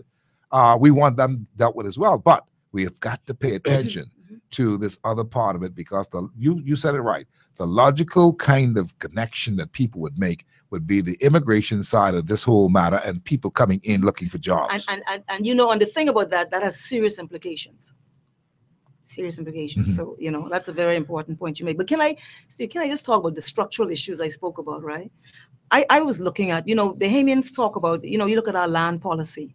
You look at how investors come and the concessions that are given, and Bahamians have a perpetual sense of disenfranchisement that I hear a lot. You know, they're just dissatisfied, and people just feel like governments are not getting it right. I went and looked back. Our policies began to shift under the Ingram administration with Kerzner. And what he did, I'm told that he gave concessions of hundreds of millions to Kerzner. And Paradise Island was given the out island status. So it also got Family Island concessions. Is that right? Yeah.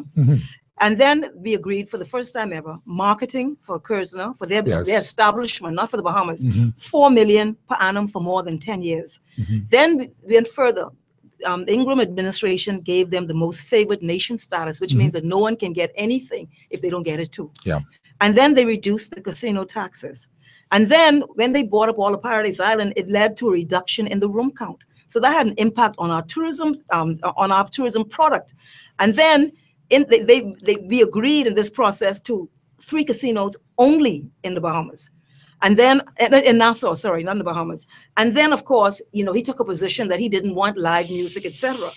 And of course, you know, and I say this, he got a knighthood. The Ingram administration gave him a knighthood. Sir Saul Kerzner. Yes, Sir Saul Kerzner from the Bahamas, South African. And Ingram attended his birthday party in South Africa. Did you personally take that? Did you personally take offense to that? I did. All things considered, your background, your family history. I have to tell you, I mean, I've never verbalized it because you don't want to bring disrepute to what we do to give honor, national honors. But personally, I didn't feel good about it. Then you look at the cruise ships under Ingram administration. For the first time ever, he agreed to give rebates on arrival thresholds. So over a certain amount of passengers they bring in, we start giving them money. And then they sold or leased keys for $1. And then they allowed them to open shops in the casino. So Ingram started to change this thing, and it deteriorated and the then income of the the Bahamas. Property Act. He changed the land policy. He did it at the Immovable instance of Property Act. Grand Bahama. Because before, you couldn't just buy a Bahamian land like that. Now you could buy 5 acres. You know, you could do whatever you want. For perpetuity. And and so that was the first time. Then he changed, even as late as 2011, he changed the investment policy. He removed the restriction on restaurants and entertainment facilities for foreigners. That's the first time ever. 2011, they could go into restaurants and entertainment facilities. So you've now opened your economy in that way. And then you look at Grand Bahama, when Hutchinson One Power was brought in, and that was under Ingram's watch. It's quite interesting that you're saying that. He negotiated an exclusivity clause with Hutchinson One Power that nowhere in Grand Bahama, not in the Freeport area, without their permission, this Chinese company, that we could establish, the government or anybody could establish a port. They own the airport. They've done very little to develop the airport. They're charging higher taxes than anybody else. And then you look at what they did with the properties with Driftwood. They gave them a casino license, not in accordance with the terms of the act. They had no experience. It turned out to be a disaster. And on and on and on. The container port, 50 cents per container. And on and on and on and on and on. And what you now have, we've created an atmosphere for Bahamians. Exactly. See, we have created an atmosphere that will disenfranchise Bahamians. We've created an atmosphere that will not be in the best interest of Bahamians in the long run. That's one of the reasons why we in the long run now. All of what you are saying is very, very pertinent information, you know, because when you look back and you see now with this ripe condition that we have, this fertile land that we now have, and I don't mean land by land, this fertile atmosphere that we have, one who is now in charge of financial services sector and trade and industry and immigration, it is good land now to plow and develop. You see the point? That means that all kind of people could come inside there with all these things that are already open and exploit a lot of what we now have. It's a very, and then you have, WTO, which will be another rationale. This is why we've got to pay attention. But Steve, this is the point I was making. That's what point I was making about the poverty conditions. And it's not PLP and F&M. These are structural issues that are putting Bahamians in a disadvantaged position in our own country.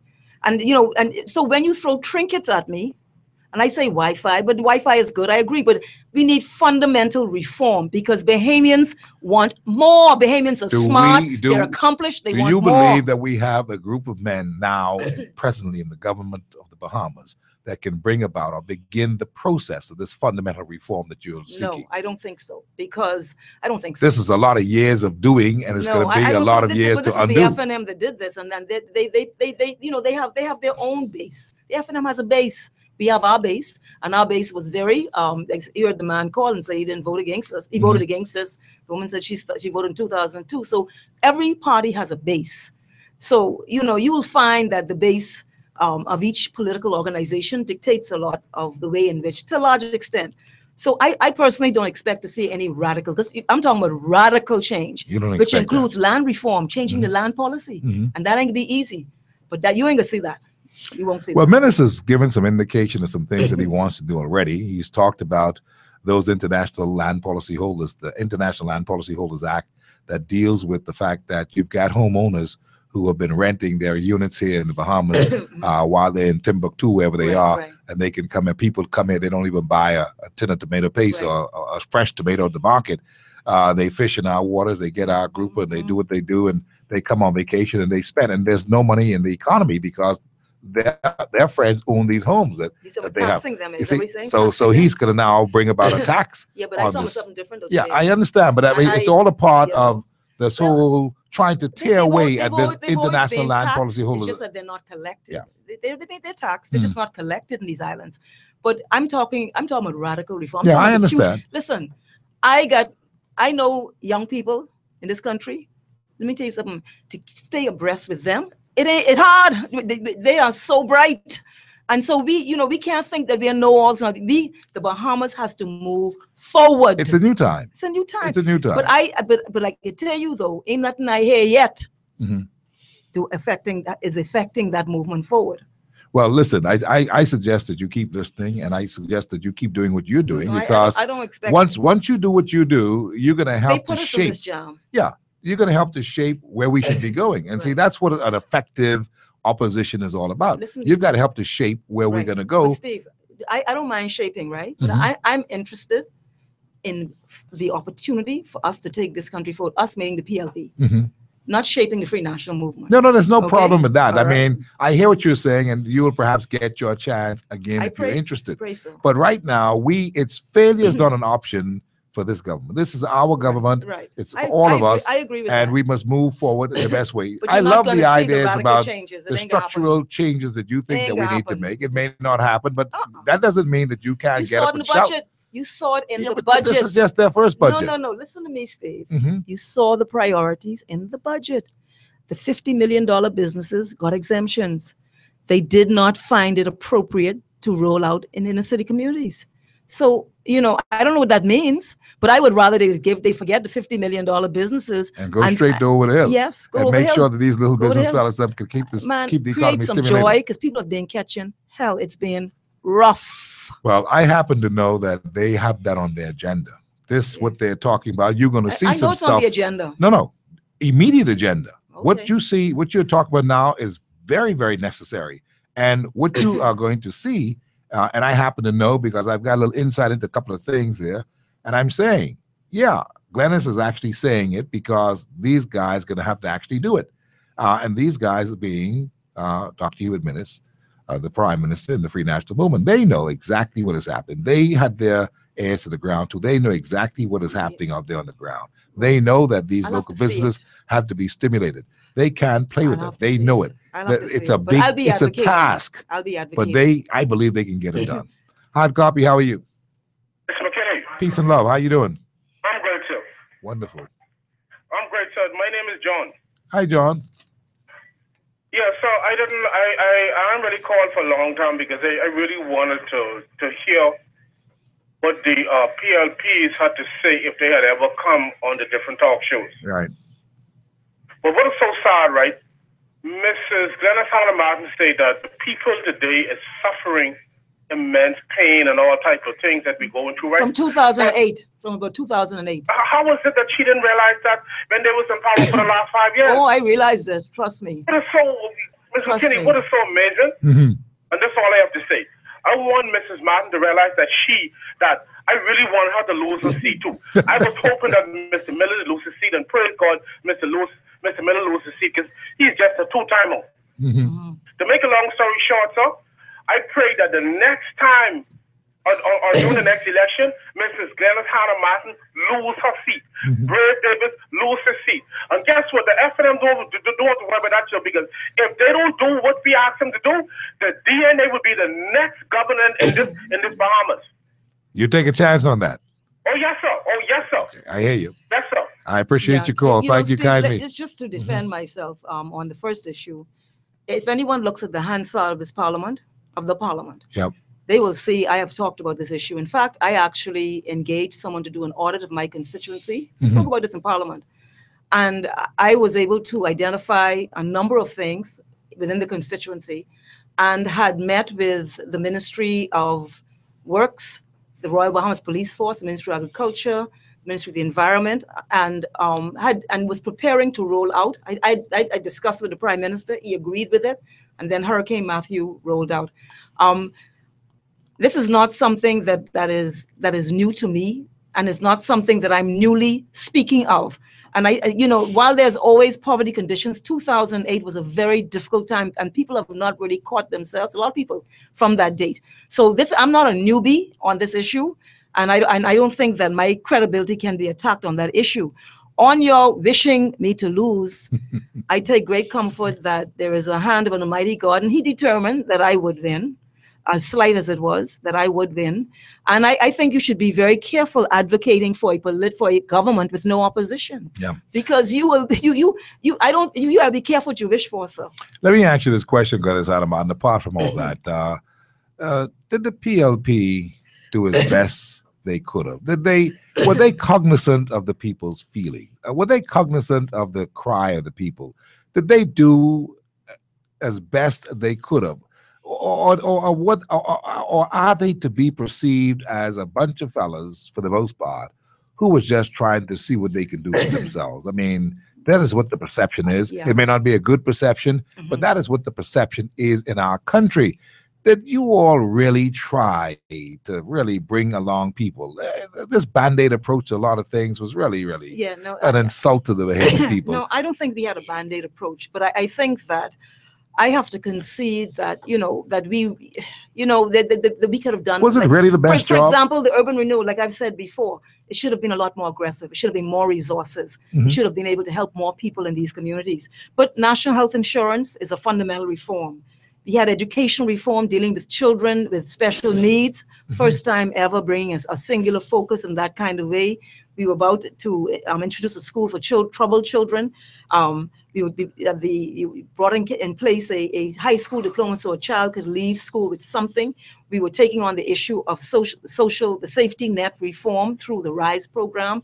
The aviation reform, that's been humongous. A lot has happened. A lot happened. But I think that, I have to go back and analyze it, why people did not feel it in the way in which it ought to have been felt. And maybe there's a deficiency in that. I don't know. Well, you can't move forward as a group. You won't be able to move forward unless you determine specifically, succinctly, some of those things that were fundamental to the people and why they just lost affection. They just, there was total dissatisfaction. The ladies. People just couldn't wait to get rid of the PLP.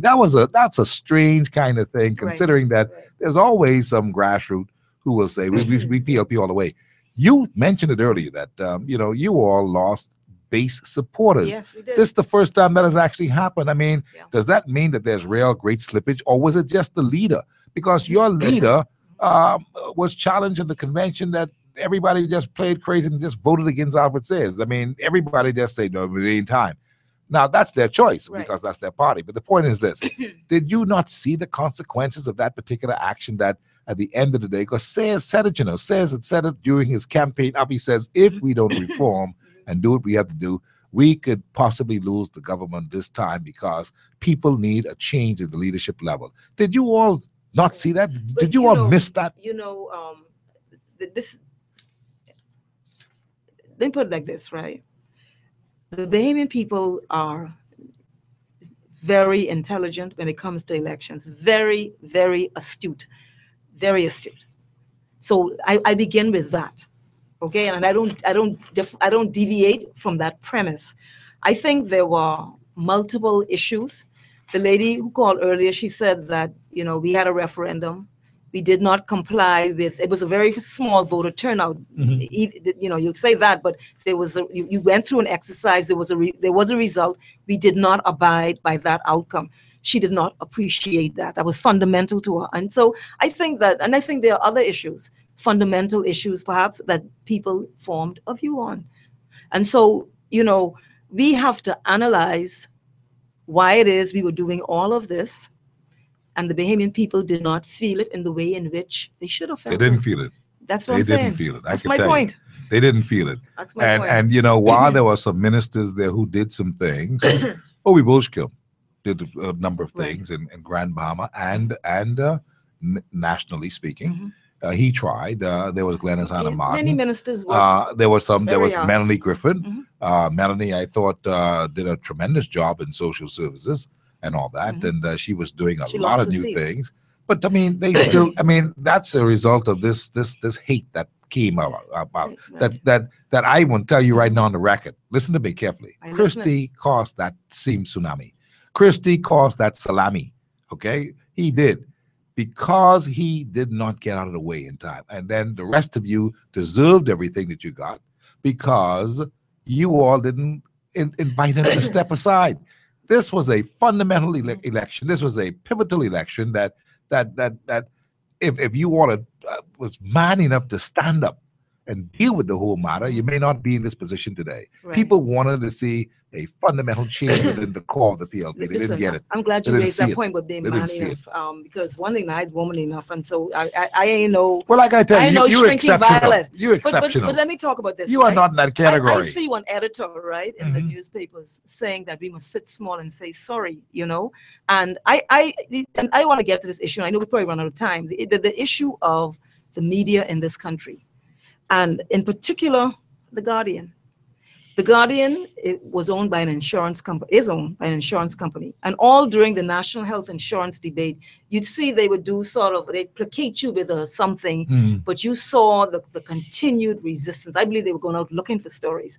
You have a particular editor, right? That's their job, Len. You have a particular editor, right? And, you know, the editorials are so personal and so, I don't even know how to describe it. And this particular editor has a brother who's in the cabinet, a nephew who's in the cabinet. She would not No. Listen what I'm saying. No, let me. You could defend. I'm expressing my view on this. Yes, I understand. Yes, and you look at the bias of that particular newspaper. That particular newspaper, Vichy is the editor. She's not the only one. You look at the bias of it, and you look at the relationships between individuals and the current government. And then now and then you see like the other day there was a story on one minister, so you sort of make it look like you're balanced. But you know, when you look at the scheme of things, this newspaper is on a sustained effort. And you know, really in truth, this same editor did a disservice to the meteorology department because of her lack of understanding of how a Doppler works. She did a lot of research on the story, and it would have been a good story if she did not lack a fundamental understanding of how a Doppler works. And the Doppler only has limited range. And so the whole premise of the story was that because it was not working, which we do not concede, because that is not my advice, because it was not working, the people in Southern Islands were not warned in time. Yeah. When I spoke to the people who we are now about to the Bahamas is about to install a series of Dopplers. This new minister will do that. This company we're buying it from said, why would someone expect a Doppler that's limited range to have range it doesn't have? You know, and I took that point in Parliament, and there is a particular sort of viciousness of that journalist in her writings about me. You know, and I don't have a problem with that, because when you're in public life, you're subject to scrutiny, to criticism. But when you see media being used for emotional type, vindictive kind of commentary, you know, I have a concern about it, you know, and I just think that what we need in the Bahamas, and Steve, I hope, and I believe you will contribute to this. We need media that looks in a way that is transparent and looks at the issues in a way that helps to elucidate issues for the Bahamian people and take them forward, not perpetuate an agenda or use ink to carry out, feelings, and Understood. so, yeah. So I look forward to that happening because I think that, and I guess tomorrow I want Bahamians to watch these editorials and see how they move because, I can put the light on it. First and foremost, let me just educate you. First and foremost, editorials are not necessarily written by one person. I'm talking about a certain piece. I can tell you. Yeah. First and foremost, they're not all written by one person. Secondly, there are a number of people who contribute to the editorials, even in pieces. That you may see a paragraph here and a paragraph there. Really? Yeah. So that's an editorial. I see a constant reference to certain individuals, and now it makes sense. You see, but the point is this: the journalist that you're talking about is Candia Dames. I'm proud of her. She's my protege. Right. I think that she's great. I think that she's outstanding. And I can't tell you enough of the flowery words that she's very talented. She's awesome. Let me tell you something. She is a hard worker. But no, I hear you. See, I want to share this with you. Like I said, let me educate you on this. And in many ways, Glennis, we all have our bias. Everyone. There's a bias in everything that we do. Every editorial, every newspaper, every radio station, there's a bias. You need to know that. That's a given. Right. You have to practice objectivity. You've got to be objective in things. That's my point. Practice objectivity. But see, the point is this. I think she's been perhaps the most consistent person with objectivity in this country. I do. And I'm not saying that because she's somebody who came under my tutelage in many regards in the days of ZNS and as a young journalist. She's a wonderful person. The trouble is, I'm not attacking anybody. I know you're not. I know you're not, and I wouldn't say that you were. Right. But I'm saying to you, there's certain realities that are there in this profession, in this field, that she has been on the front line in defending and trying to set right. Now, yes, you mentioned that she has a brother, she has a nephew, and all that. That may be so. I've got all kinds of people. How many murders have we had since the last election? I don't know, a whole lot. But have you seen any? I mean, the Tribune. No, I said Tribune. I said, where have you seen it?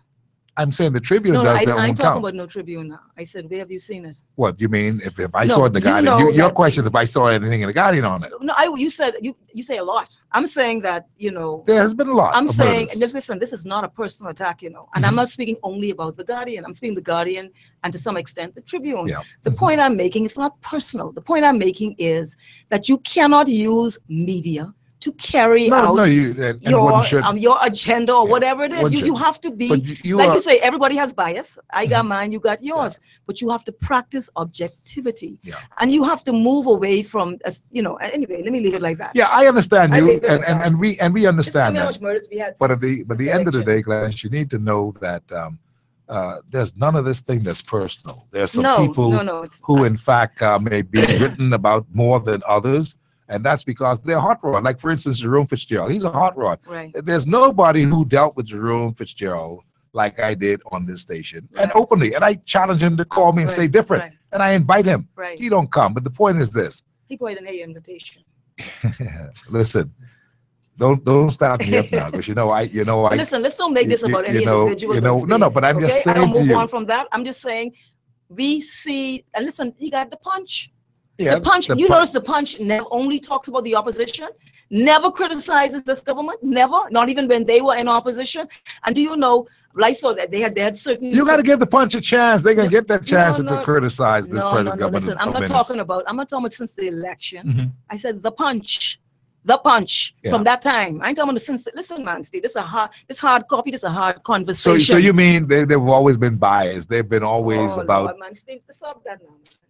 What you mean stop that, man? Listen, I can't speak for Ivan Johnson, the Punch, but I do know that Ivan goes where the story is. If the story is about a government minister who's been doing fool, that's where the story's going to be. Well, we'll have to see that because I think we should go back and look at the time. I take your point, though. The objectivity should be the standard. We should be objective.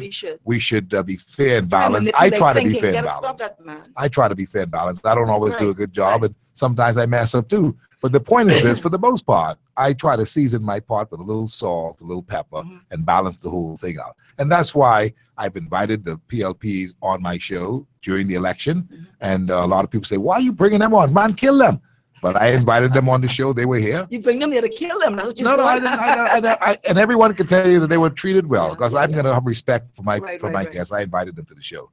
And sometimes I got to rouse some of my callers who will want to carry on bad because I invited them and they really want to punch you on like a punch and bag. Right. And I understand that because you all made people very angry. But Steve, let me just get back to the issue of the media, okay? So you know it's not personal. Mm-hmm. Just like a journalist can write about a politician, I should be able to comment on the quality of journalism in my country because there's accountability. What do you call you, the fourth estate? Yes, you don't have carte blanche to do whatever you want. You're absolutely right. That's all I'm doing. I I'm saying we must have balance and we got to stop that, man. Absolutely. And I agree, we have very talented people, you know. Yeah. But we just got to get to that level. And okay, that's the only point I'm making. And you know, too, you have to also make sure that's tempered with the understanding and the maturity and the cooperation of politicians. Yes. One of the greatest things that has always been a mystery to me is why politicians don't grab the opportunity. You know, the only politician who grabs the opportunity to do something, and I'm going to say it again, people don't like, they call me biased for Obi. Obi Wilshcombe is the only politician who always would, he would embrace the opportunity because he knows how to talk. He can do it. All right? And that may be because he's a journalist too. So he understands it.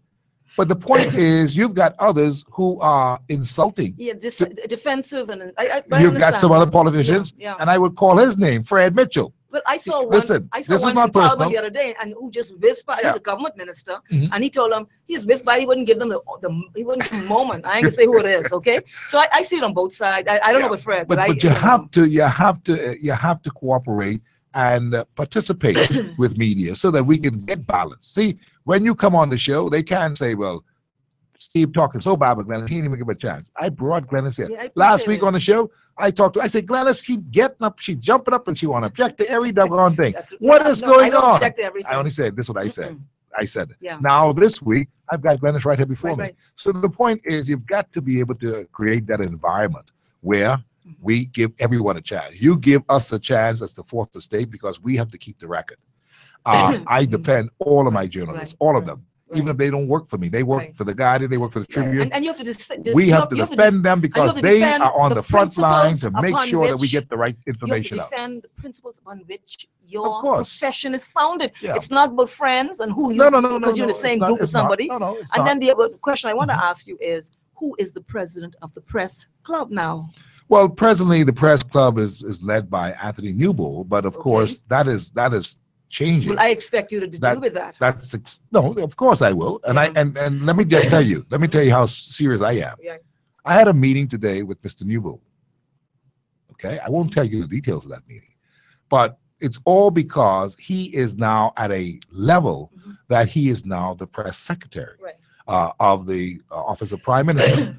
He is very qualified. He is excellent. He will do an awesome job. We believe that. All of us in the group of the journalists, we believe that. We look to him. He's a very, very bright fella. He can do the job. Of course, this may be perceived by some as conflict of interest, as far as him being in the press club or being the president of the press club and other things. There are so many people who are able to take over the reins from him. We are happy. We applaud him that he has gone to another level. No, did you know? No, I'll tell you that. Did you know that the press club was actually founded by Steve McKinney? No, I didn't know that. Okay, nobody knows that. No, I didn't know that. Wilshcombe knows that. Fred Mitchell knows that. He was one of the persons who signed for the founding fathers of the press club. What year was that? This is a couple of years back, well down. What, 90s? No, this was in the 90s. This was since Nikki Kelly and those. They had Nikki Kelly and those with, what's his name, who's away, Ozzie Brown and them. They had failed with the press club thing. But it didn't take off because the conditions weren't right. But we got it done. And one of the first things I would have done was make sure that there were people like Darrell Miller and Anthony Newbold who were the people who took over and made sure that they run this thing properly. I'm still a member of the press club, But I don't really want to be at the level of the leadership of the press club, but I'm there. Yeah. I'll be there to help wherever I can, and that's what I do. But you need to know that it's not an issue with Mr. Newbold as the president of the press club at this particular point. There's transition that's happening. There's transition that's happening. And you need to know that, so that I don't want to hear you or anybody else attacking Mr. Newbold. I didn't attack him. No, I'm just saying. Yeah. I know that you didn't. But let me just say that point you made, Steve. And so the kind of conversation we're having now is what I love about it, because information and journalism, it's one of the noble professions. So and sometimes people write what you don't like. It's just the way it is. So I support that 100%. It's when it goes in a little different direction that I have a concern. But I agree with you. It's the fourth estate. Just like you need an opposition against the government. That's right. The journalists. Let me tell you how important we are. You have the cabinet, the executive. You have the legislature. That's all your members of parliament and so. Then you have the judiciary. All right, that's your judges, and then you have the fourth estate, the media. That's right. That's how the pillar stands up. And so when it does, when there are concerns about the way in which it's being executed, you have to talk about it. It's not something that's untouchable. Just like you can talk about me, I should be able to talk about what's happening in my country with institutions. Well, let's see if we can have a more harmonious relationship, with the understanding that at the end of the day, when you all mess up, it will be written about, and there's no problem. Don't take it personal. No. And when we mess up, we expect that you say, what kind of foolishness that is, what Steve said just now on the radio. That can't be right. But you ain't gonna really get that opportunity, because I'm a man base my shows on facts. Yes, sir. That's what I do. And I make it a point to go and find out what they are, and then I will say it. And if I'm not sure, I won't say it. And that's how I operate. And well, I'm one of the older ones now. A lot of them. How old are you now, Steve? Oh, I'm almost 60 now. You really? I think you and I. Anyway, I'm 58. How old are you? Oh, I'm older than you. You're older. Okay. Yeah. You did say that you were a young girl. Not quite at that age. and your producer is having a big. And I don't know. He's 20-something. Having a big laugh on us right now. You're 30. How old are you? 30. 30. Is my son. Yeah, your son. Your 30-year-old son is laughing at us right now. So let me tell you something, Glennis. A lot of things could happen. I would like to see the opposition grouping, yourself, Ray Davis, Picewell Forbes, and all of those. I would like to see them do a job of, keeping the government's feet to the fire, but talking sense. That's very important in the dialogue. And it's only for you all. You all could be you could be called the Fantastic Four. See, I done got a name for y'all, but y'all ain't show me nothing yet. I done got the Fantastic Four right in lineup, and I got a promo ready for that, but y'all ain't show me nothing yet. Keep that promo. Because I only seen the Fantastic One, and somebody done tried to nickname a Jack in the Box. I don't like that. No, don't like that. You see? On that issue, I don't. No, listen. You have hundreds of hours of speeches. I may get up a couple times in the course of that. People don't want you to get up at all, because they want you to, like they say, sit small.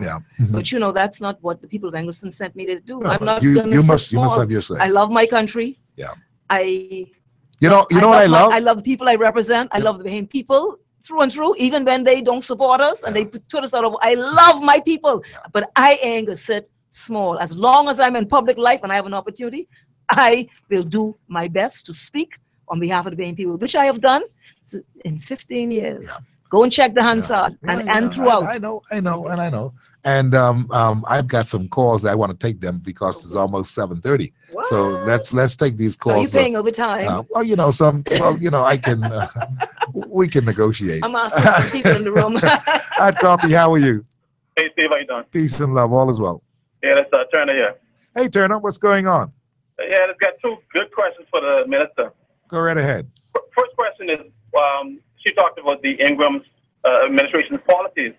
Wondering why didn't she, on her government, do anything to change those policies to help benefit the Bahamian people?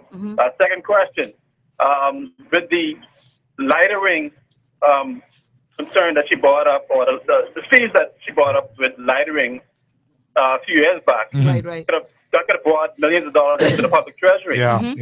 And I'm wondering, why did she allow a consultant who actually works for the owners of the industry to tell her not to do those fees right now? And I think it's innocent. Thank you, Mr. Turner. That's a good question. No, it's a good question, but it's not correct. The first point he asked me about why we didn't change it. If you give Atlantis these maximum benefits. Right. Every investor coming is looking to see what the next one gets. And you think they could put their money anywhere, you know. They're saying, hold on now, you're going to give $4 million in promotion to this crew. Well, what else? You want me put, this is why, you know, it's not something you can just change because it is what it is. And then, you know, the Movable Property Act, we need to change that, but that is not easy. And I criticize it, but I know it's not easy because you have, it's just the reality is just so different. On the question of lightering, I take great pride that I was the minister who for the first time brought regulations for lightering. And lightering takes place in our waters right now. Fees are paid in. And in fact, before I did not get, and I regret this, I did not get to pursue a cabinet paper which would have had the effect of empowering a group of pilots who I'm very proud that we were able to license and who are making a living, quite apart from Borco and all them other people. Bahamians, professionals, highly skilled Bahamians are making a living, that I am very proud that my ministry was able to license them. And I wanted for them to move into the area of lightering, those same pilots. But I could tell you, as we speak, every time there's a lightering exercise in the Bahamas, there's money into the public treasury. First time in the history of this country. So I appreciate Mr. Turner's point, but I think he missed that. I laid those regulations in Parliament. There's no consultant or anything of that nature. My ministry, we were on the same page. We took it to Parliament, and it's now law. Very quickly, because let me take these calls first. Hot Copy, how are you? Hey, Steve. Yes, sir. How are you? Very good, thanks. Go on with your question, please. Okay, I have a question for Ms. Martin. Yes, sir. Ms. Martin, what I really wanted to find out from you, because, you know, this really has been a vexing issue for me, and I guess a lot of Bahamian people. When you was in government the first time, before this time, 2002, I think it was in 2002 to 7. Yeah, you started to talk about the busing system. Yeah. Okay, and then you lost, and then you came back into power. Yep. And it is with the same ministry. Yes. And you never did anything about the busing system. And what I've noticed since while you were on power, they put down a lot of sidewalks, and that matter still hasn't been addressed. What was the situation with that? I appreciate the call. That's a good question. I'm very happy you asked that question. I was about to ask that question. Yeah, because I know that's one of your issues, Steve. We started in 2002-7. You know, it was very difficult because, you know, you had to, you have individual bus owners. And so we made progress. We were able to get a business plan done. We lost office. The 2007-12 regime, which was a free national movement, they took the position. The minister was Early Voe. He said that was put on hold. And so it was put on hold. And then at the latter part of their term, around 2011, they reignited it. And then they lost office. We took office in 2012. This is the most advanced it has ever been. I regret deeply that I will not roll it out. But this Minister of Transport will roll it out. We have finished the work for a pilot project. The signs are up in the area that it's an unserviced area now in New Providence, and it will be the prototype of what will ultimately be the rollout of a unified bus system. We formed a committee of owners in the industry. They sat with us. One of them is sitting in Parliament, the Member of Parliament for Pinewood. And he was on board with us. He was one of the members of the industry who sat with us and helped us develop a plan. So we made tremendous, it is not that we did not do anything. We did a lot. But unfortunately, and to my regret, another minister is likely to roll that out. But I will give myself some personal credit when I see it happen. I'll be happy when it happens. Wouldn't you also help the other minister with that? Because he knows that. This is he knows that. This is a continuous kind of thing. And there are some things inside there that I know that you had done.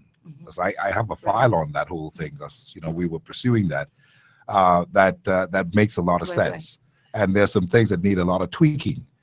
But this guy was also talking about the fact that the road improvement works that have been happening. There's still sidewalks that are being built where bus stops should be, or there's no space for cars to pull to the side, which is a different story in a way. Different story, and it's an old story. But it's all a part of the big problem. It's part of the big problem. And the worst one was the major redevelopment of roads. on like Tonic Williams Darling Highway, Mm-hmm. and places like that where there's no place for a bus to pull over.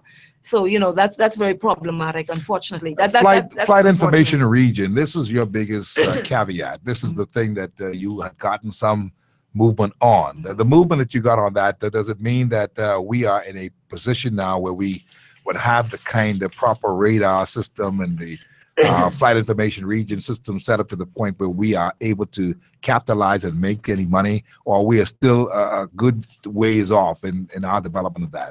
In terms who's of going to be manning that? Right, we have two things happening. We have we have an underdeveloped air traffic management system. It's limited. Let me call it that. Not underdeveloped. Limited. We do not have the capacity for air traffic management over a certain altitude. So, this goes back to 58. The Americans do it. The FAA, they've been doing it all these years. I know. We've never formalized relationship. They've been doing their business, and we just been limping along. The Bahamas has been paying to the Americans, the FAA, landing overflight fees for taking off and landing in the Bahamas. Yes. And so we're paying them for doing what we do in our own jurisdiction. That's what you're saying. Yes. Yeah. And they exempt their own aircraft. If you take off and land American aircraft, they don't pay overflight fees. We were paying it in our own country, in our airspace. So I'm very proud that effective January 1st of this year, that stopped. We do not. We are equally exempted. That's so a savings about it's a millions, couple of millions. Millions. It's millions. The second thing, and I happen to have it here because I'm glad you asked that. The second thing, so we agreed to that, to stopping Bahamian carriers paying overflight fees to Americans, and that's in the millions. And then secondly, we agreed that the Americans would work with us in establishing an expanded flight information region. So one that carries, that spans the geography of our Bahamas. Because right now, technically, our airspace is deemed to be what they call the NASA airspace, very limited. But the intention is to take it the whole length of the Bahamas. They've agreed to work with us at the International Civil Aviation Organization to do that. They've also agreed to support our application at ICAO to do this. To help us develop it and support it at ICAO. And what they've agreed significantly is that we will strike a 10-year arrangement with them, because we said 10 years because we thought that is how long it would take us to develop capacity to do it for ourselves, hopefully. I see. A 10-year relationship where what they've been doing all these years will be now governed by an agreement where they would do the air traffic management, which they're doing now. Yes. That we would collect overflight fees for this airspace, and that we would agree a contractual price to FAA to carry out that service. Okay. So this is and a declaration of intent to that effect was signed earlier this year. They've already, since before I left office, they had already gone to the United States. They were discussing numbers, how much. So, I didn't get to finish that either, but I feel proud because the Free National Movement government never thought it was something that should be done. And I think the former Prime Minister Ingram said, it'll never happen. Never happen. Yeah, that's a tall order. I mean, what you're saying is true. It is something to put a feather in your cap on, because of the fact that it looked impossible, because it didn't seem as if we would ever be having the capacity. So you give yourself that 10-year window so that we can build the capacity to do most of it ourselves. But know what's interesting about that? When we signed this, when the Americans came to the Bahamas and they signed it, and there's a picture of me holding it up, feeling so proud. Do you realize neither the Guardian nor the Tribune, they're so close to the elections, they didn't cover it. I think the Tribune carried something in the business thing. The Guardian didn't carry it at all. At all. Now tell me, how that sound to you?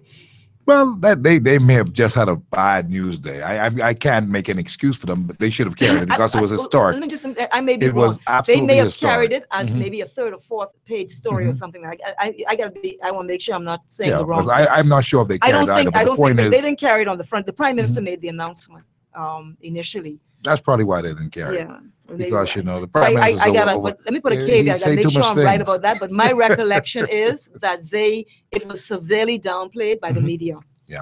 Yeah. Well, anyway, I don't think life goes on, man. We will have to take a look at all of these things in the new government now, and see how much of this is going to be continuous to the point where these are things that can bring in the kind of requisite income that we're looking for. We're trying to grow the revenue. We're trying to find ways to pay some bills and to grow the revenue and to not get on any more blacklists or any kind of downgrades and things like that.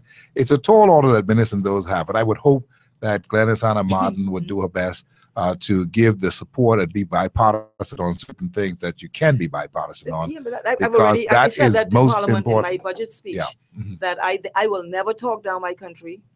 That I will, that I will cooperate with them to as much as I'm able to. And that's what's supposed to happen. Yeah, absolutely. Well, Glenys, we're gonna have to leave it there today, and hopefully we'll get you back sometime soon and talk some more stuff and let you get the chance to express yourself about the things that are very important. Thank you very much for the opportunity. I sorry I cut you off because you said that 3 times, and I apologize. That's all right. I humbly apologize. Everything is good. Steve doesn't take any kind of exception on that. That's fine. But so much. Good Thank to see you too. Opportunity. And congratulations for winning and winning by a slim margin, but holding the fort and getting in there. You're the only female inside there from your side, and I expect that there's going to be wonderful things that's going to happen. I'm the only one from PLP in New Providence. Yeah, that's a serious thing. You could say slim margin. Yeah, slim margin, but you're a mighty woman. Well, I mean, it's a win for the PLP. Yeah, I expect that. I expect that there's not going to be any easy road going ahead. I expect that you're going to be somewhere in the mix for leadership to challenge some things. I expect that's going to happen. I expect that. You expect that? Okay. Yeah, I expect that, and I have my sources, so don't even try that.